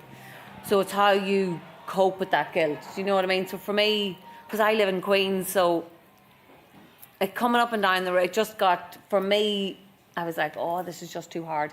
And then as I sort of started to retire, I was just getting too injured. Do you know what I mean? So some ways it was easy to use the kids as an excuse. But as a mother, the guilt that you feel when you're not with your child, do you know what I mean? It's very hard to balance that. And then, I know Kelly was bringing the kids to training. How she even managed to do that? I can't get my children out of the house. So, you know what I mean? She has 3 kids. She captain, you know what I mean? She captain Kerry Donegal. That you call her 3 cups? 3 cups Kelly. She's New York Player of the Year, Player of the Match, Kerry Donegal Player of the Year. Like that, Kelly Roach, to do a clean sweep like that, 13 years in, to win it for yourself and lift the cup with Courtney. Hats off to you, my friend. Fantastic.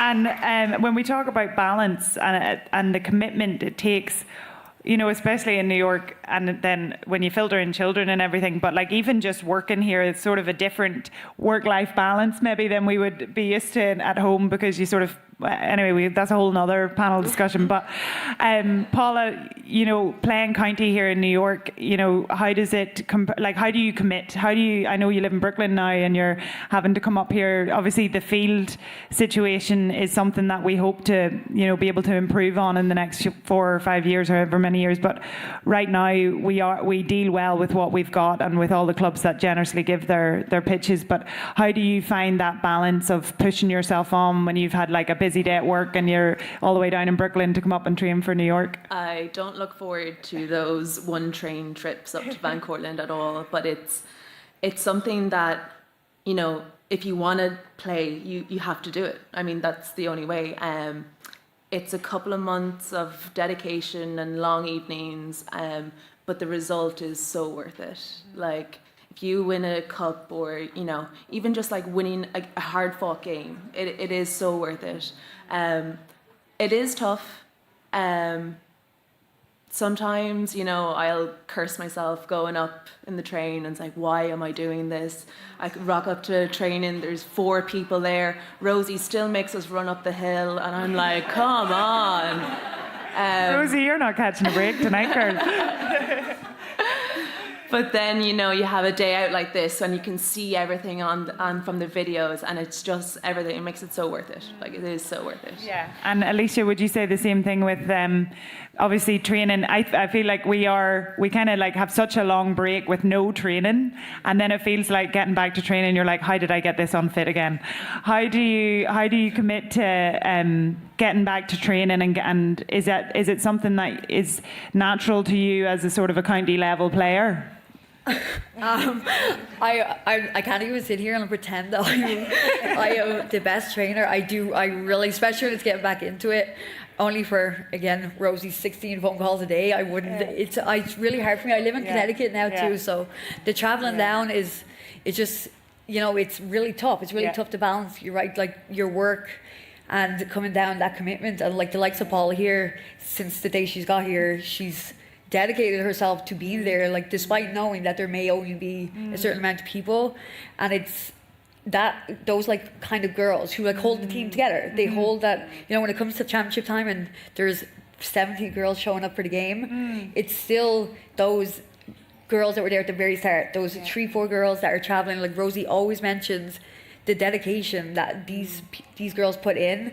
They're the backbone of our teams. And you know, I've been training over here for so many years, and I've watched Rosie show up no matter what, the weather, how many people she knows might be there. She shows up all the time, like all the time, and like is dedicated to building the team for that year. I don't know where she gets, I really don't know how she does it, or where she gets that like determination and drive from. But I've figured out that it's probably for those girls that show up every single week. Yeah. It's for them to show them that she appreciates the work that they're putting in. Yeah. And you know, I also have like some guilt even when I show up, and it just makes me feel like I really want to. You want to be better. You want to be there for more training sessions to like show your appreciation for the girls that hold it down for you throughout the year. Yeah, well, all you can do is your best. And I think that we have also talked about, you know, sort of without saying it too much, but throughout the panels that, like, you know, in Gaelic football and in this community we have, you know, it's so important to look out for your own mental health. And, you know, whether that be going to 4 trainings a week, that could be the best thing. But maybe if you need a night off from one training for yourself, that's okay to give yourself the permission to as well. I know Rosie will kill me for even saying that. But Courtney, how do you feel about, you know, when you're having sort of tougher days and stuff, do you feel like you've been able to lean on your county and club teams here in New York? Yeah, absolutely. I think especially this year, like, I've always appreciated the GAA family, but like Alicia was saying, even girls I might not have played with since Fail or stuff have been so supportive. And, you know, going to training twice a week, like, they do become family. And I think, like, to be honest, this year, without football, I don't think I would be able to be coping as well. So I think it's for younger girls too to always stay with it, because you do make friends for life, and they're friends, teammates and friends, and there's nothing better than winning with people you care so much about. So Absolutely.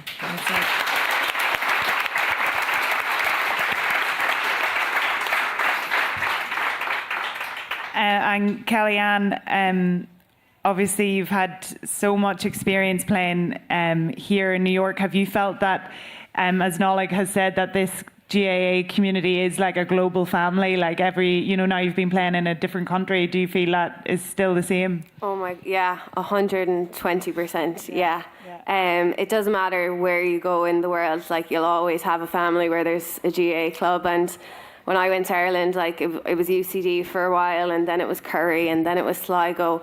And it applies for every corner of the world. There's a family wherever you can find a GAA club. Yeah, absolutely. And Katrina, would you say that because when you answered one of your other questions there, you said you were probably going to leave New York after a few months. I know, yeah. I suppose I was 30 coming out. Do you know what I mean? So it was old, really. So I was like, and I came out in the dead of winter, I guess. And I always did so much sport, and then I came out and I was like, oh my God, I'm on my own and this is really hard. And then it was Niamh Britton actually rang. She's like, come on, you'll come train. And I'm like, I've retired. This is hard work. But night one, day one, night one, meeting the girls, that's it. It's the click. It's instantly, you're like, this is it. This is home. These are my people. Yeah. All is good in the world, and let's proceed and try to beat Rosie if we didn't. And Paula, would you say, sorry, did I cut you off there, Katrina? No, sorry. I just see we have a minute and a half left, and I'm like, oh God, a few more questions. Paula, for younger girls, or even for club players who might not think that they're good enough to get to county level here in New York, what would be your advice to those players? It's just getting out there and going to training. I am not the best footballer, like, in New York at all, but I would put myself out there as being maybe one of the most dedicated. I will go to training, I will do my extra workouts. I want to be there, and I want to win, and I want to help everyone get there too. So you don't have to be the best player on the pitch. You just have to put in the most work. Do what you can. The most you can do is your best. So put your best foot forward, and you will achieve something. Yeah, absolutely. Alicia, would you say the same thing? For players who might not feel good enough to get to the county level? Yeah, definitely, because there's one thing I've noticed over here is nobody's ever telling you you're not good enough. Like, no matter how you feel, you feel yourself about how good or bad you are, you're made to feel that you belong there, always, within club and county here. You've got nothing to lose by going, only friends to gain, and you're going to get better at the sport because you're around the best players that are in New York. Yeah. I think that's a lovely, lovely way to end the panel. So ladies, thank you so much. You can exit to the right of the stage. Thank you. And Courtney, before you go, is it your birthday? Happy birthday to you. Happy birthday to you. Happy birthday, dear Courtney. Happy birthday to you. Woo! Straight to the next panel. Okay. So, ladies and gentlemen, we are going to move straight into our final panel of the night. This is the one you've all been waiting for. Who is moderating this panel again? Just Amy Brett. Sorry, Amy Brett. Come on up and you can introduce the panel. Cal, will you play some music? So our next panel is Stars of Today, and Amy is our fabulous moderator. Thank you.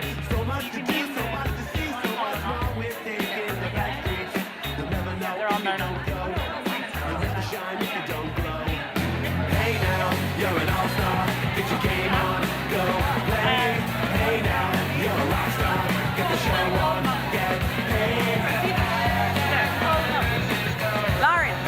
Only shooting stars break the mold. Girls, you could come up here now. Yeah. Kiva, Lauren, Maisie, Shelley Hackett. Up you come. Judging by the hole in the satellite picture, the ice we skate is getting pretty thin. Oh, Kelly. So you might as well swim. My world's on fire. How about yours? That's the way I like it, and I'll never get bored. Hey now, you're an all-star. Get your game on, go play. Hey now, you're a rock star. Get the show on, get paid. So just want to say really quickly before we start this, sometimes it can be hard to be the last panel. I feel like a lot of the things are said already, but it is an honour to be up here.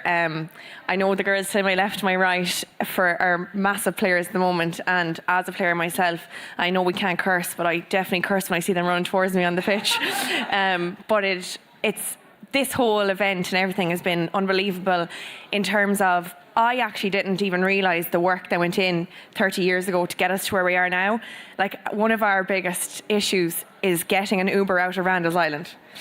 And when you think of like the girls having to pull goals across the pitch and trying to even get the games going, find a ref, like it's just unbelievable how far New York ladies have come in the last 30 years. And I know, as everyone has reiterated before me, I would be nothing without football in New York. Like, it's been my whole life since I moved here 7 years ago, and I'm actually part of ODR, which was formed 4 years ago now. We're a Queen's team, the same as Shannon Gales, which Kiva's from beside me, but the friendships you form, the family you have, I know rivals, no rivalry today, it's fine, but the friendships you form in the family, and I know it's been said over and over again, but it just is so true. And if anything was ever asked about me and like what the football is, it's family. End of. Like, when you come across here, like from Ireland, I know everyone says, oh sure, New York is Ireland 2.0, but it's very difficult to like get going here. Sometimes, like when you enter into New York, there's so many other Irish here that you don't really know where to start, and it can be very like scary, being like, you know, all these people know each other, like all the teams are such like lovely families and everything. Is like, where do I start? Like, how do I make friends too? So thank you so much to Nolig. I know you're like every year, I'm not coming back, but sure, you never know next year. She's like, absolutely not. But I obviously don't want to like ream on all night. We've had a great day so far, but the girls that are here now up on stage are definitely some of the biggest names that play football in New York. Like, obviously, as the girls said in the last panel and the ones before that there's huge talent in New York, and there really, really is. Like, every team, the junior teams, the senior teams, the Arnie Carney Cup, like, you cannot say, even as we sit here, who's going to come out as champions, because there's such a level of talent. And it's these girls here that come from there. Each club nearly is represented. I know there's probably not enough chairs on the stage for us all, but each club has such a prominence and such a force in everything. So I'm going to start with Kelly, because she's on my left, and obviously she's American and she's a ref, so she's a bit of an all-rounder. She's one of the heroes of New York GAA. But if you tell everyone how you got involved and how you still managed to be like involved with the football a couple of years, it's probably what, like 9-10 years since you started playing? 20? I'd say 16 maybe. I started playing with Celtics, so I started playing with the boys when I was about 6, and then I think it was only Gaelic for Girls was only developed maybe when around the time of the first Féile team, so around like 2006. I was 11 on my first Féile team, so I played that for 4 years, and then went on to play under 16 teams, minor team, three World Games teams, the junior team. So yeah, I've been around a while. And no sign of going anywhere yet either. I don't know. This is, I'd say, my last year maybe. I don't know. And then to her left is Lauren, but everyone knows her as Maisie, so I'm not even going to say Lauren. It's Maisie, who's also another up-and-coming ref, and has I would, and has come on massively in the last couple of years. So tell them now about your story. I started playing Gaelic football with the Gaelic for Girls club in 2004, just because my mom made me. My 2 older sisters were going to trainings and she dragged me, so I just sat there with the ball, kicking it. And in 2008, I think, St. Bridget's was formed, and I played with them up until 2018 underage. And then Sharon, my cousin, formed Leitrim Ladies, and I played with Leitrim Ladies for junior, and now Carrick-Donegal senior. I'm going to skip Shelley down the end because hers is such a unique story, and I'm going to go back over here now to Kiva. So my experience is kind of different than everyone else's, I guess, kind of new to the scene. Basically, I started playing football in 2019. Stephanie Mathers called me and Caitlin up and asked if we wanted to play Mothers and Others. So we walked on the scene. She's not a mother. As another. It was another. So that was good and fun. It was just one game, and then we thought that was it. Hang up the shoes. But then the next year, she's like, "All right, come on, we're gonna start a juniors ladies team for Shannon Gales." I'd say like the first training, maybe like 10 of us showed up, no cleats, no gloves, never played football before. Katrina Brady was there, Rosie was there. It was a really eclectic group, kind of like crazy age ranges. And I was like, "Geez, what's going on here?" I was like, how is this gonna work? And I remember very clearly Katrina Brady saying, "Come on, girls, my granny could run better than you guys." And since then it's just been, I play Shannon Gales and Carrick-Donegal, so great experience. Wouldn't change it for the world. And for those of you who don't know Kiva, you would not know she only picked up a ball 3 years ago. She's probably one of the top players in New York right now and an absolute nightmare to mark. And then Kelly, if you wanted to introduce yourself. Yes, hi everyone. I started playing Gaelic football when I think I was around 10 years old, and I remember starting playing for Rockland. I had no idea what the sport was.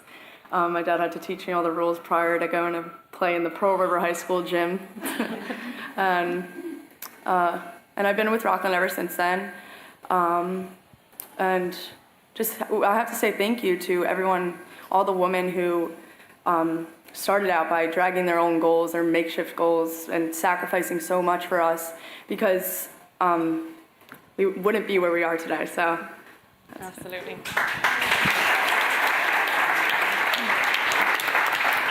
And then the lovely Shelley Hackett over here to my left has her fan club out in force, is probably one of the most inspirational people I have the pleasure of being really good friends with. She wouldn't tell you herself, but I'll do it for her. Michelle actually broke her hip while training was it actually game or training? Training. Yeah. And was told by doctors that she'd never run again. And that was 4 years ago, and Shelley was with the Manhattan Gales team, a prominent player who won the COVID Cup in 2020 and is still running rings around us on the pitch to this day. Stop. You're very kind. Thank you very much. I came to New York to retire from football, to be honest, and I've probably never played as much football, and then decided to take up camogie as well, randomly, which I do now as well. But I moved out here from Tyrone in 2013, and I can probably resonate a lot with Katrina, your story, like 30 years of age coming out here and thinking like I'd parked football, and it's lonely, right? The first couple of months you're kind of finding yourself, looking for work, and I thought, right, no football, what am I going to do? But a phone call from Rosie Riley saying, put a stop to that. And to be honest, Rosie, and I don't know if I ever told you this before, but like that phone call was probably still the reason why I'm here today still. again, I probably just want, a couple of months in, I was like, I'm not settling. I don't really know if I like it or not here. And Rosie got on the phone. She was like, look, will you come up to New York training? I was living in New Jersey, so it was a bit of a trek. But yeah, it kind of just opened my eyes to be like, right, well, this is a whole community by coming up here and meeting girls. And it was probably the first thing that ever settled me. And then Manhattan Gales, my husband, he plays for Manhattan Gales, and they had started the men's team just the year before. So he was like, look, hang tight, Shelley. There's a ladies team starting in Manhattan Gales. It'll be great, I promise you. I was like, okay, I'll give it a year. And 8.5 years later, I'm still here, still playing football. I should have been retired twice over by now. But I had a couple of great years with Nafina as well. And unfortunately then, 2016, I broke my hip at training one night. And I honestly, I thought that was it. I thought that was the end of football. Doctors were like, you won't play. Most you can do is probably run 5K. So the worst thing you can tell me is to not do something, because I'm going to go and do it 10 times harder. So I was like, you know what, we'll see how it goes. So, and I think that's what, like, such a turning point was, like, seeing the friends. And again, like what Courtney was saying, like, girls that, you know, were competitors on the pitch, girls that were reaching out, people couldn't do enough for you. And like, when that injury happened, and it literally knocked me off my feet, literally for 8 months, and without that kind of GAA community, I honestly, I don't know what I would have done. And thankfully, like, football, I love it. I had such great experience up to that injury that it made me want to go back to that community. And I thought, you know what, I'll see how it goes. I'll go back and see how I do. So yeah, still playing to this day. So yeah, I have a lot to be thankful for with the GAA. Sometimes I think, Rosie, you get the flight jackets from Aer Lingus and look for these names and then plant yourself outside JFK. You're like, you're coming. But I do think it's the likes of Rosie and the same names that come up all the time in New York ladies, and it's the same, like, at the same time it's great to have these women like Rosie and all the other girls and women that are so involved, but it'd be great to get more involved in it. And hopefully as a result of tonight, you'll see that there is a lot that work goes in, even for the likes of an event like this was months and weeks of, and I'd say Sophie is like goodbye and God bless to this event. But I'd love to see as well everyone's opinion on what you think would be a good way to, like, generate more volunteer work in from the teams. You can start with that, Kelly. So, I don't know. I think personally, like, when I grew up, like, with Gaelic for Girls in St. Bridget's, I always remember, like, Linda McKeown coming down to our trainings on a Saturday morning, like, girls who were involved in the senior football, like, showing up at trainings, like, and that was your coaches, and you looked up to them, like, as much as thanks, and, you know, we'd be lost without parents too, like, training, showing up and coaching teams, like, you need the girls who are involved in playing. Like, growing up, it was so much easier to, like, resonate with someone who you looked up to, and you're like, that's where I do want to eventually go.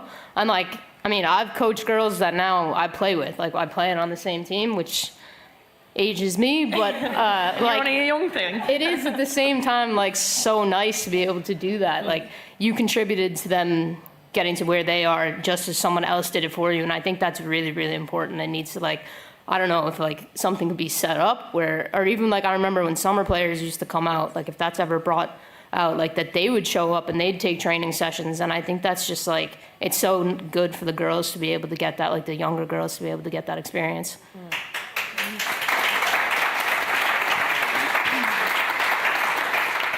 Kiva, what are your thoughts on that?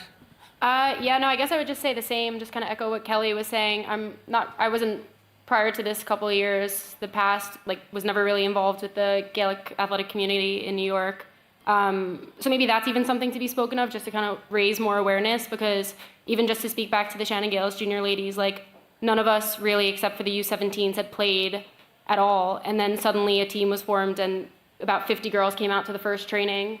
So I think that's something to be said as well. Like, if there's an outlet for the girls to get out and play, like, the girls will go. And I think any of us would also be happy to give back and volunteer any way that we can and make sure that we, you know, bring the other younger girls up with us. 100%. What do you think, Kelly?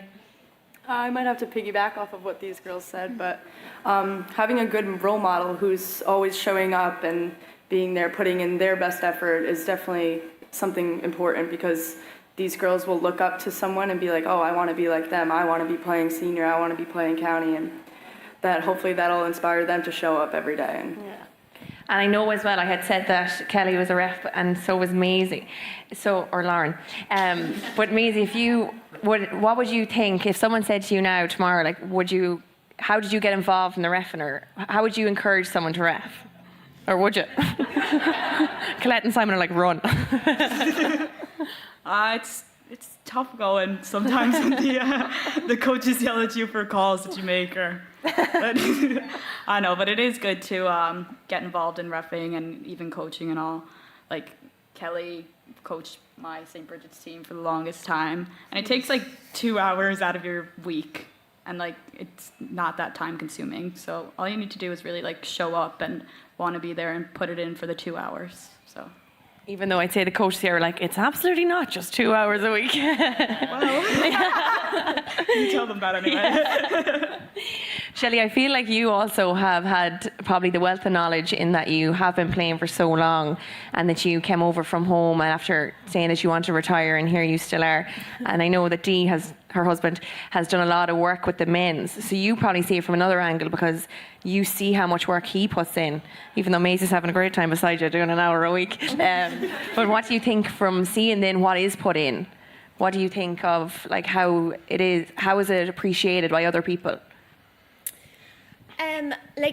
I think everyone needs that kind of background team in a team, right? I know from Manhattan Gales, I can't sit up here and not mention Karina Galvin today. Like, she is like the mommy that we all go to, and I think it's important to kind of like have those people again who not necessarily are players themselves, but to just kind of like work on building that community and encouraging people who are non-players to get involved. Because it takes a village to run a club, and I feel like that's where clubs kind of fall apart a little bit, is whenever you don't have that backbone of those people who maybe aren't necessarily players, but it shouldn't just fall to like one or two people. It really is like a 4 or 5 man job at times to kind of make sure that, and again I see it a lot with Dee who didn't play last year and got involved in the management, like the running around, the getting the water, the paying the refs, the organising the training, just even checking in with guys and girls to get to training. It's a lot of work, yeah. So just building that village in each club, that's what's going to sustain the longevity of it. Yeah. I think as well with an event like this, hopefully it will like kind of rile up some people that mightn't have thought that they had anything to add to New York Ladies. But sometimes what you don't think you add, you can add threefold. Like somebody could be unbelievable at organising who's going to the session, like give the coach the numbers, which is actually so time consuming when you're trying to go after girls being like, where are you tonight? Like, are you coming? Are you not coming? Whereas if you can just have this all done for your coach, be like, there's 20 girls coming tonight, or there's 18 girls coming. Like, it takes a lot of stress off them, and that's the way we keep them, because I know for us, we struggled so much the first 2 years to get a coach and a manager, and we're very lucky now that we actually have 4 guys that got on board. But it was a lot of graft and a lot of no's on the phone. Like, I think the first year when we started out, I made 18 phone calls to 18 different men that I didn't even know. And I was like, so we started a team, and I was given your number from so-and-so. And there was a lot of, I think you have the wrong number. But we finally got over the line and got someone. But taking that like workload off them goes a long way. And I know, as the girls can say beside me, like, we'd be lost without the people behind our teams, because it's all right for us to go and get on the pitch and play the game, but without the coaches and the managers and the refs and Nullig and the schedule and Michelle Dowd, like 10 out of 10. Emer, the registered in the transfers, I'd say you wanted to quit this year. Without the likes of ye, like, we wouldn't even be sitting up here, and we wouldn't have the ability to go out and play ball all the time. So big thank you to all of that.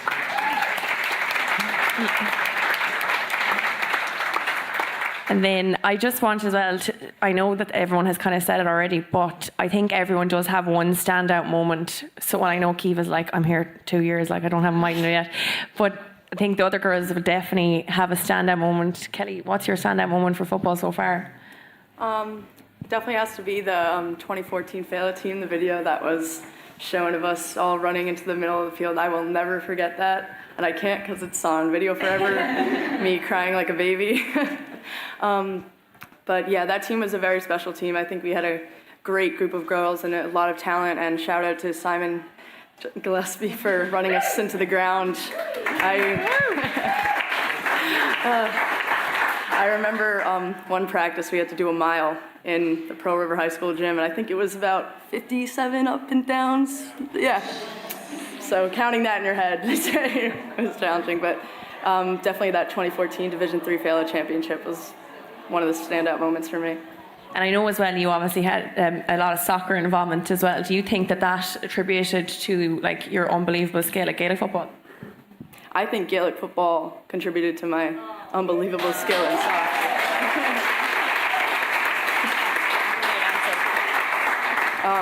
Yeah, Gaelic football, just being a good teammate, and then the skill, the hand-eye coordination, and having such an open field that contributed to my fitness in soccer, and just overall it was a learning experience for soccer, and I definitely took some things from soccer to Gaelic football too. Very good. And Kiva, what do you think? I know that you had one, probably that's so far your standout moment maybe. Yeah, no, I would say definitely number one, probably the Shannon Gales Junior B final that we won, because that was, for me, unexpected. Stephanie said she knew it was coming. I didn't see it coming, but again, very, very, very closely followed by the Kerry Donegal Senior Final this past summer. And just kind of as a whole, the people I've met, all the girls, the friendships I've made, just thrilled and, just tremendous, really. Shelley, what do you think? Oh, it has to be the COVID Cup. for a few reasons. When we came out here, I came out in 2013. Manhattan Gales women were formed in 2014, and we got such beatings in the first couple of years to the point where they actually started turning off the scoreboard in Gaelic Park. And I remember Rosie coming in after our first really bad hammer, and then she spoke to the change room. She was like, just keep at it. It's great to see another junior club. So to see the club kind of grow from 2014 to where it was that year and still is, winning it for that reason and just seeing the growth and seeing how far we've come. And then secondly, just personally for me, getting back to football, being able to play, and all I wanted to do was just get my hands on a cup. It was a long time in the making, so it was just such a milestone for me. I can rest easy now, knowing that I got that one win. If that's all I get, I'm happy, Maisie, what do you think? Kelly actually stole mine. It would also be the Division III Fela win. I was actually cut from the Fela team the previous year in 2013, and the following year I tried out, and I was like, I don't know.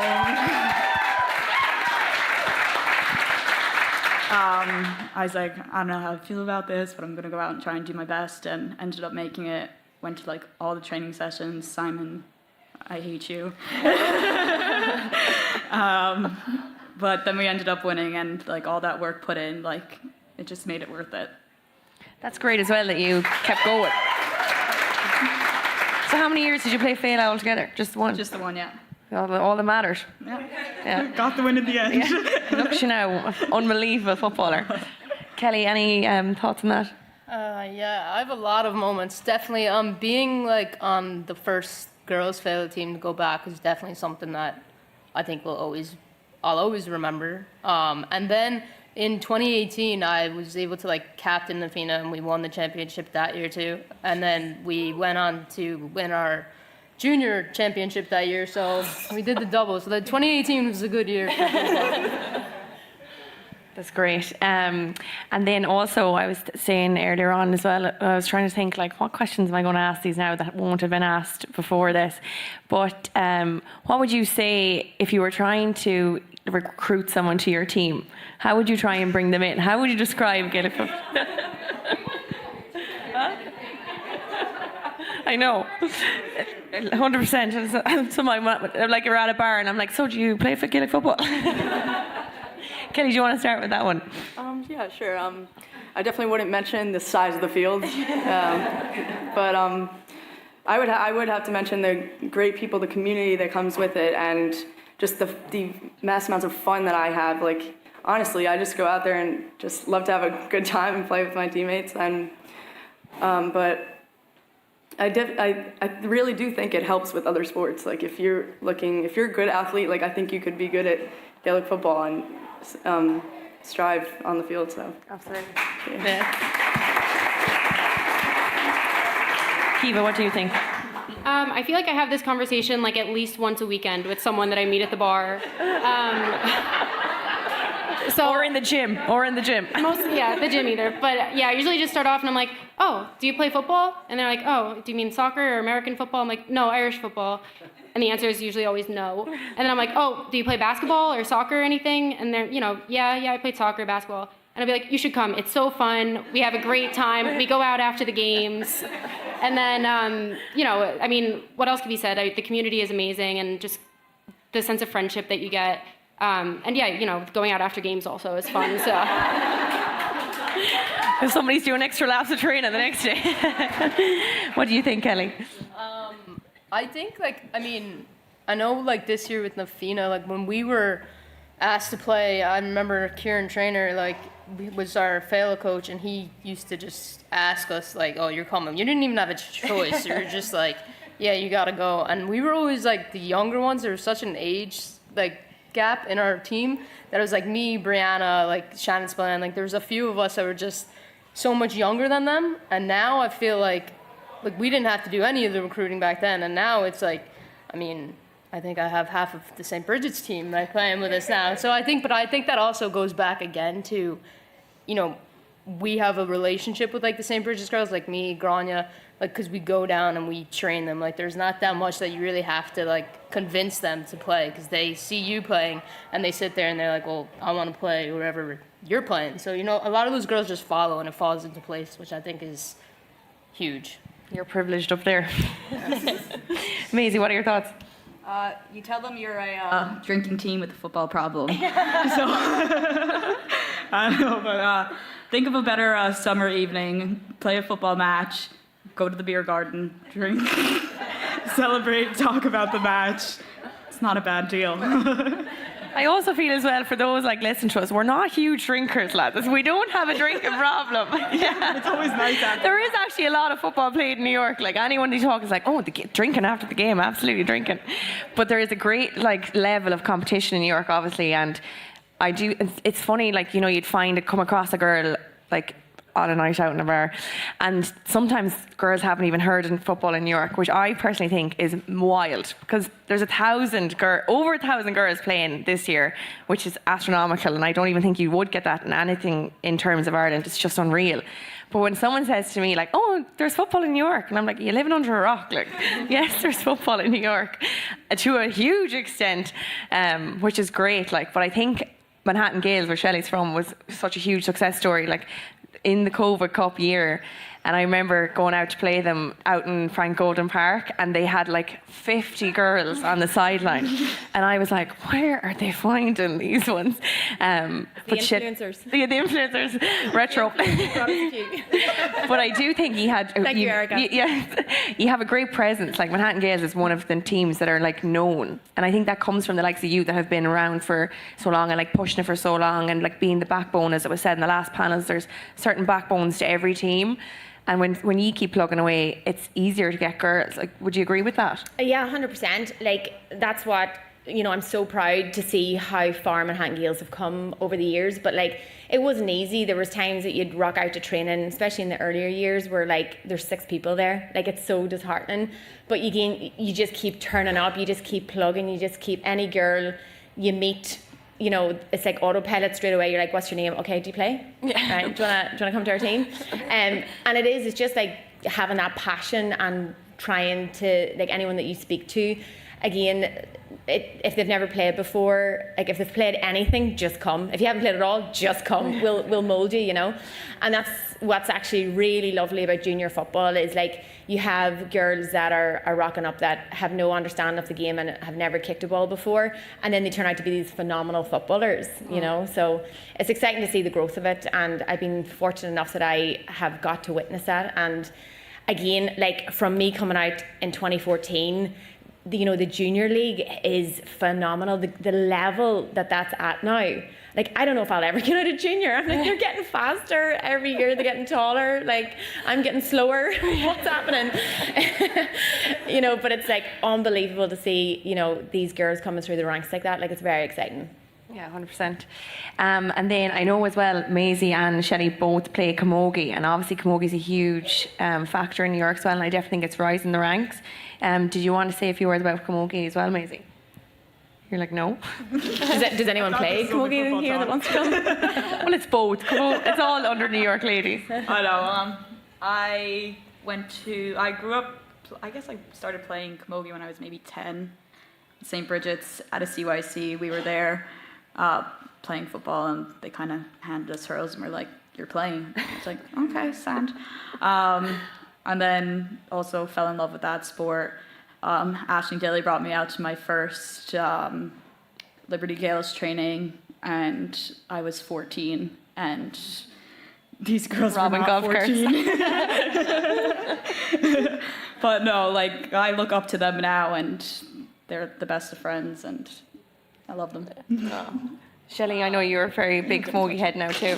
Yeah, camogie just wasn't really, and Kerry, you can attest to this, it wasn't just really in Tyrone. I don't know.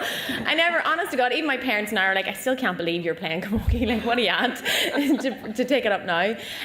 But we're very fortunate, like, as dual players, and anyone that, play both attest to that. Like, it just gives you, like, another community. And, like, me and Maisie, I hate running after her at football, but, like, I much prefer playing alongside her in camogie, being on the same team as her. But, like, you end up, like, you had these dual players. You could be opposites in one sport and then teammates in the other, and outside of that, it's just one big massive, like, friend group. So we're lucky that that you just get, like, two of those communities as well by playing both. And I think it's crazy as well, like, that there's all of us up here on the stage, and for once in our lives, the Irish are outnumbered by Americans, like, which is crazy to see. It's so rare that you get so many American players, like, talent-wise, and even these girls are absolutely 19 levels above any level I'd ever be at, and all American born. And I think that goes back to the Gaelic for Girls and the youth board here, and all, like, the great work that they do as well. So I was just wondering if you had any advice to Keith, I know this doesn't really apply to you, but to your younger self, like, would you, or even to another girl now, like, what would you say to them after you've played all your, like, years, Kelly? Like, what would you say to a young girl starting out now? I know you may not want to do it, but you got to put in the extra work, and you have to put in those extra hours, and just when you go to training, make sure you show up and give all your effort, and, like, leave everything on the field, because it will pay off. It will pay off, and yeah, it stinks at the time, but it'll definitely pay off, and you'll see results. And I think that's very rewarding to know that you can push yourself in that way, and yeah, I say. Yeah. And I know, Kiva, that you came on, like, say, at a later age, but it just shows that you can pick up Gaelic football at any age. And, like, what would you say to someone, say, that might be, like, in their 20s or mid-20s that hadn't played before? Like, would you say it's very doable for you? You were probably a born natural, but how would you try and encourage them to jump on board as well? Well, I would just say it's, everyone's always learning. I still don't know all the rules. Sometimes Simon blows the whistle and I'm like, what is going on now? Like, well, I know all the rules and I wonder that. I'm only joking. But that being said, I would just say, show up, enjoy it, have fun. Like, what else can you do? Like, there's no better way to pass the time apart from running around with your friends having fun. Yeah, absolutely. Well said. Kelly, what would you say to your younger self 16 years ago? I don't know, I think, like, take criticism with, like, an open mind, because I think a lot of the times, like, people get really down on themselves when they get, told that they had a bad game or you did this wrong or that wrong, and I think that's, like, some of the best advice I think you can get is, like, what you did wrong, because then you can go out and work on it then to fix it the next time. And I think, like, especially with football, like, there is a lot of criticism. I think, like, that's just, there's a lot of things that you didn't do this right or you should have done that, but I think if you're just able to kind of open your mind to it and be able to go out then the next game and work on what you did wrong, and hopefully you did it right that time. But yeah. And Maisie, I think this actually question will probably resonate a lot with you, because the fact that you didn't make the Féile and then you said, you know what, I'm going to go at this again, and you did. Yeah. So I think, honestly, just, like, putting your mind to something, and, like, I love football. Even when I was cut, I still played for my club. I came back the next year and I made the team. So I think honestly just putting in that extra bit of work and it'll show on the pitch. Well done. I'm conscious of the timer here now as well, so Shelley, we'll get you to wrap up this with your final answer. Yeah, I just think to talk to someone who's coming into this, into the sport, it's like you're going to come away with like the best memories, and you're going to have highs and lows in your life. And when you do have those highs and those lows, it's your GAA family that have your back on absolutely everything. So for that reason alone, that should be a reason to just join a club, play the sport. Oh, dear. So that's us all done now. I'll hand it back over to Sophie, and thanks so much to the girls for taking part.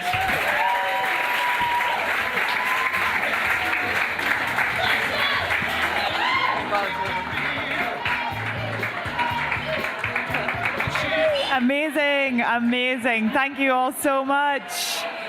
What a panel. What a way to end it. Oh my God. Girls, you should all be so proud of yourselves. That was absolutely brilliant. So we are coming towards the end of the programme, and just before we do get to that, I'm going to have a small chat with Niamh Talon from hersport.ie. So when we were, Niamh, come on up to the stage. Welcome, Niamh Talon. Have a seat.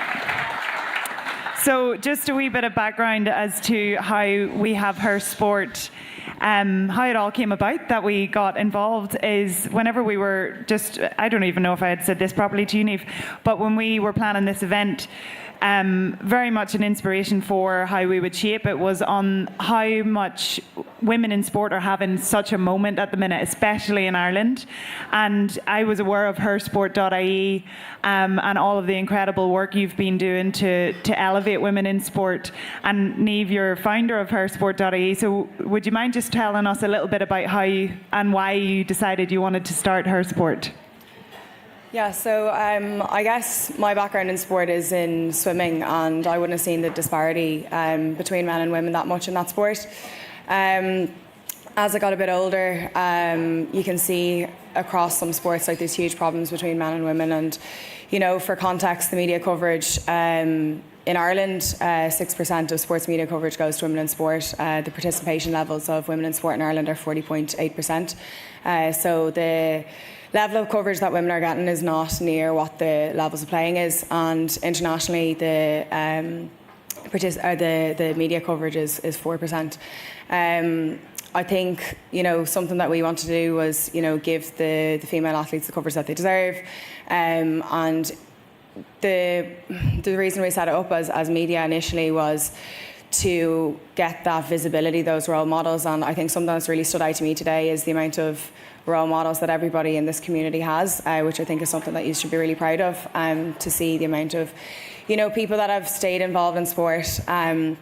You have a lot of people that are playing in their 20s, their 30s, 40s and 50s. You have a lot of moms involved in sport, which is something that you don't see. It's actually quite rare, so huge congratulations to everybody that's here. That's really pulling that off.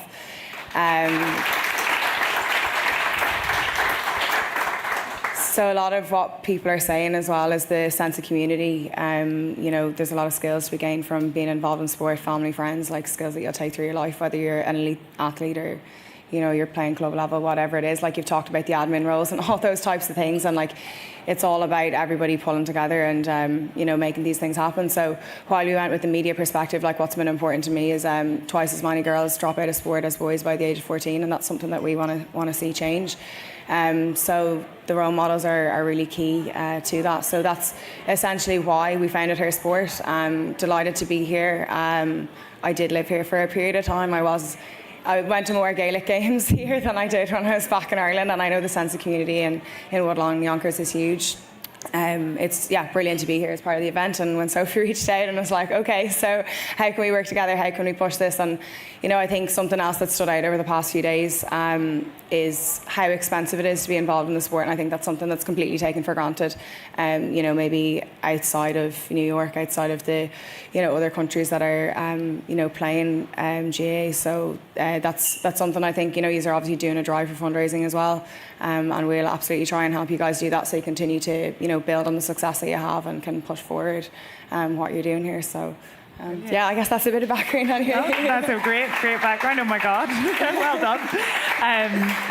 I noticed when I was, when we were in the beginning of the stages of doing a bit of a partnership, that 90% of your audience is, like, your social media following is girls between 18 and 34, which is obviously kind of our target audience here in New York in order to get, in terms of building our junior and senior.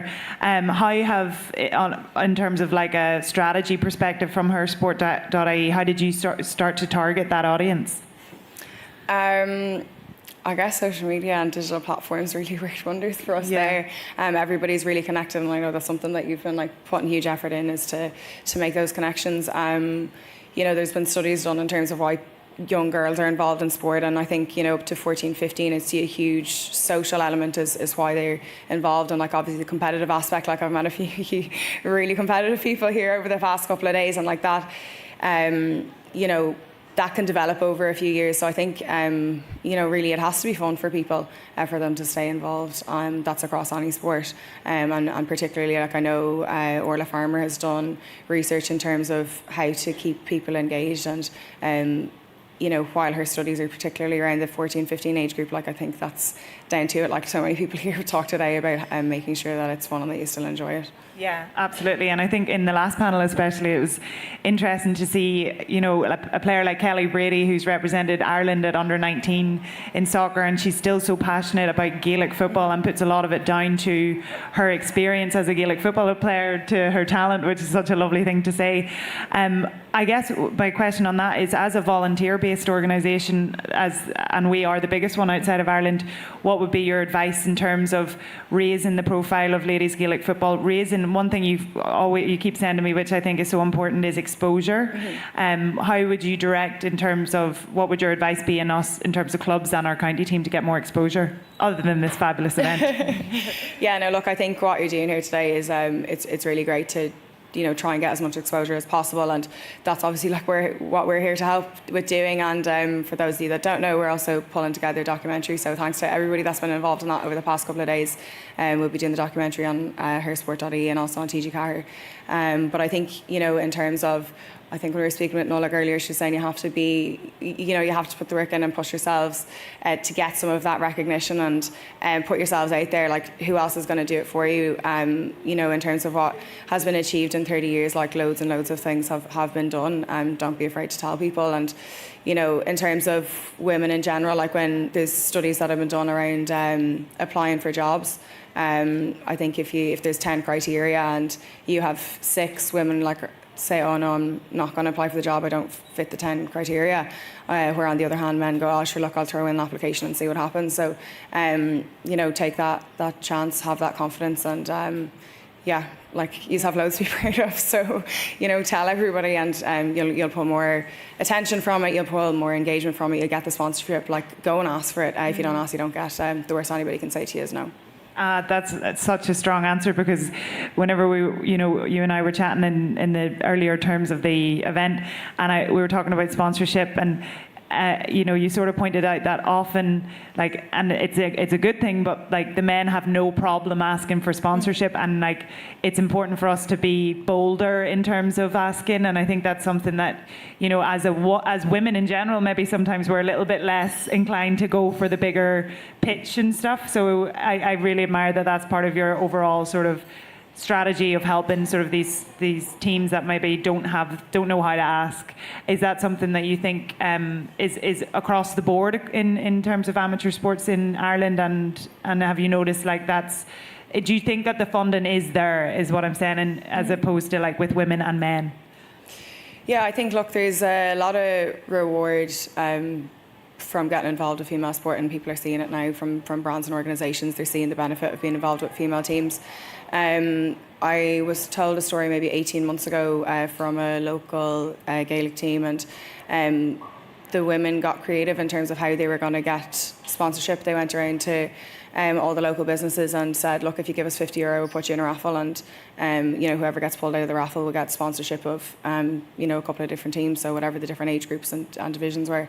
And the person that I was speaking to happened to be one of the sponsors that was pulled out, and they said that while they had been involved in sponsoring the men's teams for a couple of years before, the benefit that they got from being involved with the women was completely different. They said the women were so appreciative, they were so genuinely engaged with the brand, with the business, and I guess essentially the return on investment was huge. And they stayed with them for several years after that. And I think you can see it, like there's a lot of people talking about, say, some of the different international matches. Like you can see it with the rugby at the moment, you can see it with football.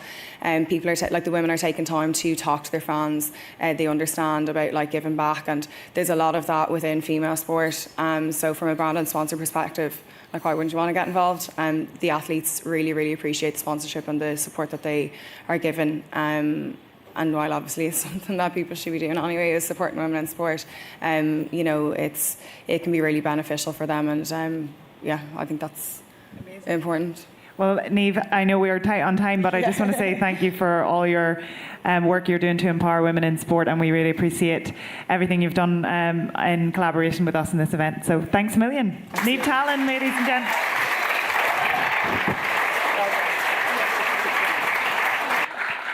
I'm going to hand back to Nollaig. Do you want me to stay on stage? Yeah. So just in closing, we're honoured. Part of what we do, we are one of the few counties outside of Ireland to be affiliated with the LGFA in Ireland, and they have been a fantastic support to us over the years. So today we're very honoured to have the past president of the organisation, Marie Hickey, here, and I'd like to call on Marie to come and say a few words.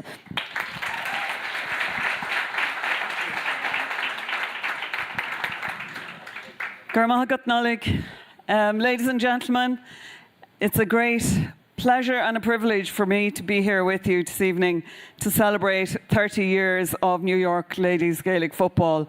And I would like to congratulate everybody involved in this evening's event. It's been absolutely wonderful to have so many people here making a contribution from the past to the present and looking towards the future. And it certainly, has given us many, many insights into how the game has begun here and the great future that it has ahead. Definitely, I know myself from coming to CYCs over the years, and the first one I was at actually was here on McLean Avenue. There was a parade up along in 2014, and we celebrated in this very pub as well. But we had absolutely great time at that, and many since as well. But over those years, I've seen the progression, I suppose, of the standard of the game and the development strides that have been made in that time.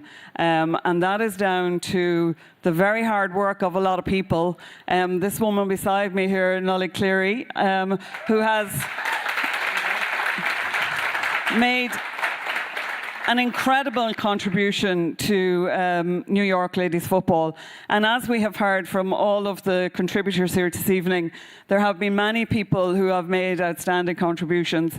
And I think it's worth to mention as well, with great note, that we're also celebrating tonight 30 years of Cavan Ladies Football. And Rosie obviously has been mentioned many times here this evening as being a driving force behind Cavan and behind New York and the success that has been achieved. So well done to you also for all of that.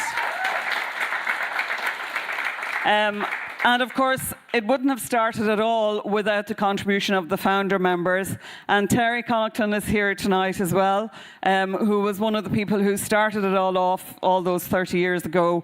And obviously, we can see the great rewards that is for all of these girls who have spoken here this evening. And the one theme that has come through what everybody has said, is the sense of fun, the sense of friendship, the sense of camaraderie, the sense of community, the sense of belonging, and also the competitiveness that exists here as well.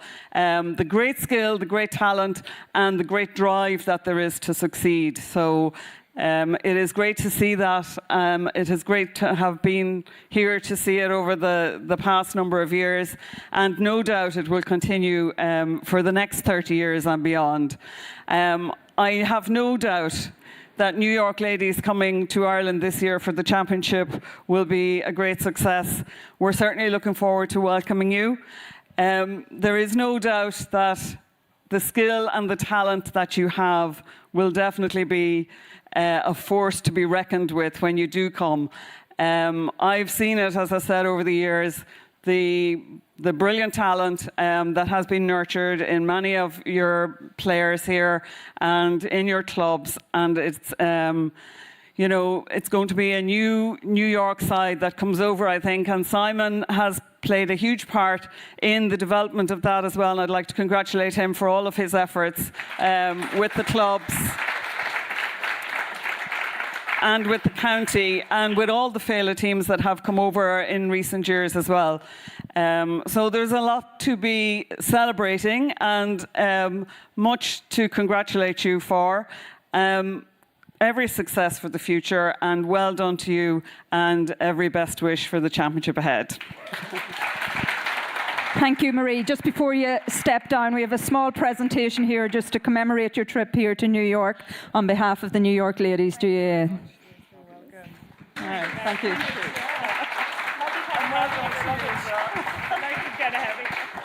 Well, we're coming to the end of the night, and we'd like to thank everybody for this. Was something completely different, and you know, it did go on for 4 hours, but for everybody for their attention, this has been brilliant. In summing up, you know, I just want to say this night would not have been possible without all our fantastic sponsors. To the Bank of Ireland who came on as a digital sponsor. It's funny, I was over with Rosie yesterday and she had a T-shirt from the Bank of Ireland Championship in 1999. And, you know, on the back, they were the original sponsors of the championship back then. And on the back of the sweatshirt she had, it's, you know, it's who said it was a man's game. You know, so they're back here supporting New York, to the Padded Wagon, to hersport.ie, to all those sponsors who are flashing over on the screen. We are eternally grateful for that. Niamh touched on the financial aspect of us travelling home with any team, whether it be a team of under 14s, under 15s, or our junior team. The immense cost that is to us as a county board, and it's a big undertaking for us as a county board to do. You know, while you hear of the budgets of the county teams at home and their training funds. We're not even putting that into our training fund. That's just purely to participate. But I do believe that that participation is so important in the promotion of the game here, and to forward our aims of allowing all those young girls who were here on stage tonight, who spoke so well, of allowing them to fulfil their dream of playing in the All-Ireland Championship, which is what it's all about. It's what drives me. People ask me why I would want to do this. It's to see the progression that has been over the last 20 plus years with the underage, to see those girls who started out in 2003 and 2004, where the jerseys were down to their ankles, and that's how Maisie got her name. But, you know, those girls are now the backbone of our organisation, and that's what makes this so much easier for me to do. Even though I do say this is it and everything like that, when I have days when I see those girls going out there and playing, that's what it's all about. You know, so there are plenty of sponsorship opportunities. Yes, you know, we are probably too afraid to ask for it. I think a lot of the times we are very modest in about what we have achieved. But, you know, New York men have no problem probably getting the sponsorship. But we've been to 3 All-Irelands in Croke Park as the ladies. Yes, we haven't brought one home, but we have represented the county in Croke Park, and we played in an All-Ireland final.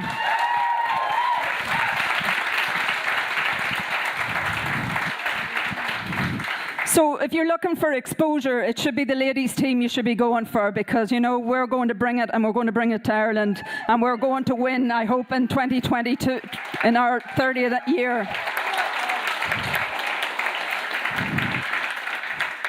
Every player has had a role here tonight, but every player since the association started has a story to tell, and it's so great to be able to share that. And on an occasion like that, it's so great to hear all the stories from 30 years ago to today, to our first final up in Paddy'sfield with Tommy Smith, who unfortunately couldn't be here today, who really wanted to be a part of it, commentating from the top of a van, to where we are today with live feeds of our games.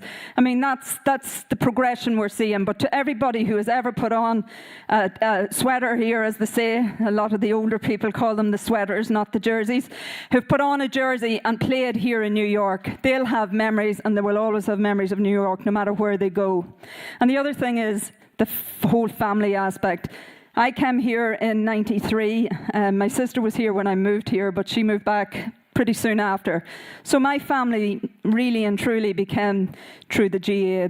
They're my friends, they're my supporters, and they're my rent-a-crowd too at times. But they are the backbone, and you know, no more obvious to me in the past couple of weeks when I've had so many of my American family, I would say, who have been with me every step of the way over the last couple of weeks. And to that, I can only say how much I appreciate that, and how much it makes it, how much easier it makes it to be away from home. Because if you didn't have your friends here, you know, I would be on the plane home. So thank you to everybody for your support over that. And also, just as we're closing up, we have, you know, there are so many people who have done so much over the years. We've lost so many along the way too. And in the past year specifically, we've lost quite a few of our big supporters. And I just would have to say, you know, they're in our memory, they're in our hearts, and we hope to do them all proud as they'll be cheering us on, and they're watching us virtually here tonight.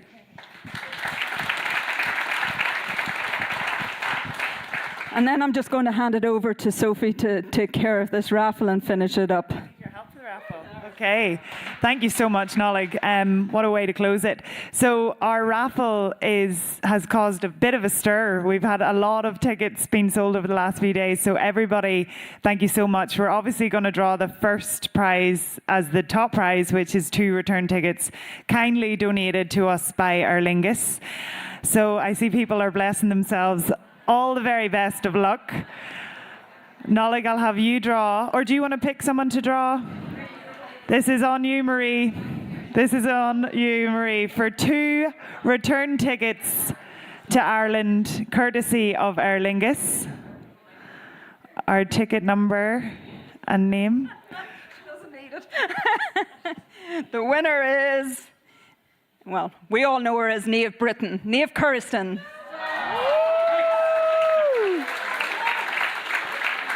Congratulations, Niamh. Our second prize is kindly sponsored or donated by Fáilte Recovery Room up here in Yonkers, a really, really brilliant facility for athletes to recover after hard games. So they've donated 5 sessions in Fáilte Recovery Room. So do you want to draw this one? And Frank Brady, who is going to win 5 sessions at the Recovery Room. And the winner is Orla Gormley. Woo! She doesn't need any recovery session. She's a young one. Congratulations, Orla. Our third prize is an Exhale Spa voucher donated by former Kerry Donegal star Marie O'Connor. So do you want to come up and who wants to do the next one? Terry Connaughton? Oh. Yeah. And the winner is Stephanie Mathers. Woo! You could be doing with a spa voucher, Stephanie. I'm delighted you won that. Woohoo! After this weekend, you need a spa day. Oh my God, congratulations. Our fourth prize is a dinner voucher for 2 in the city, kindly sponsored by Avoca. Go ahead. Perfect.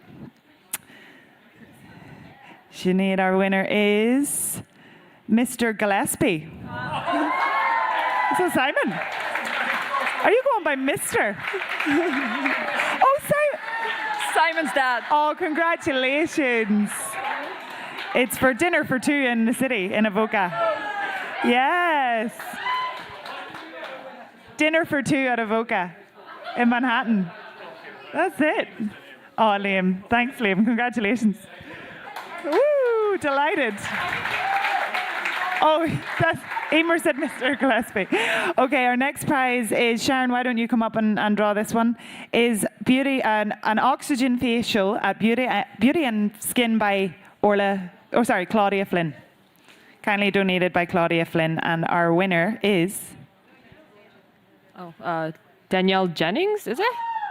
Yay! Is she, Danielle, is she here? Oh no, you know her. Perfect. Congratulations, Danielle. Our sixth prize is a Simply Divine voucher for a deep tissue massage. Ooh. Marie Dargan is going to draw this one for us. Deep tissue massage, and the winner is... Same person. Danielle Jennings. That's the same person? Oh, good for her. Wow, congrats. And then we have a few additional prizes that we have a hamper donated by Anne-Marie and Margaret Kelly. It's one of the... Anna Zadek. And for that one, Emer, will you come up and draw this ticket for us? Yeah. Close your eyes, Emer. And the winner of this one is Mary O'Regan. Woo! Good woman, Mary. Good hamper. And Mary's only after raiding all the shops in McLean Avenue, and now you have a hamper. And then we have another lovely hamper kindly donated by one of our event sponsors tonight, Food Ireland. Paula, will you come up and draw this one for us? Got some nice Easter eggs in it as well. Good woman, Paula. You're digging deep there. The winner is Niall McKenna. Congratulations, Niall. You're keeping them anyway. And our final one is a voucher for Butcher's Fancy gift card. And who would like to do this one for us? Colette, will you? This is our final raffle prize.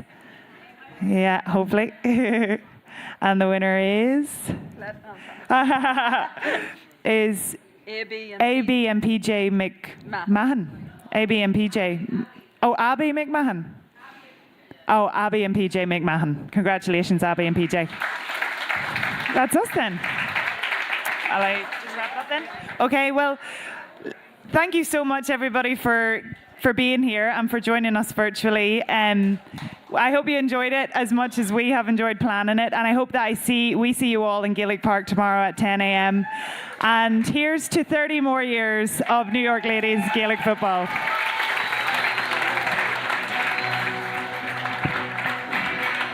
If I could turn back time, if I could find a way, I'd take back those words that hurt you, and you'd stay.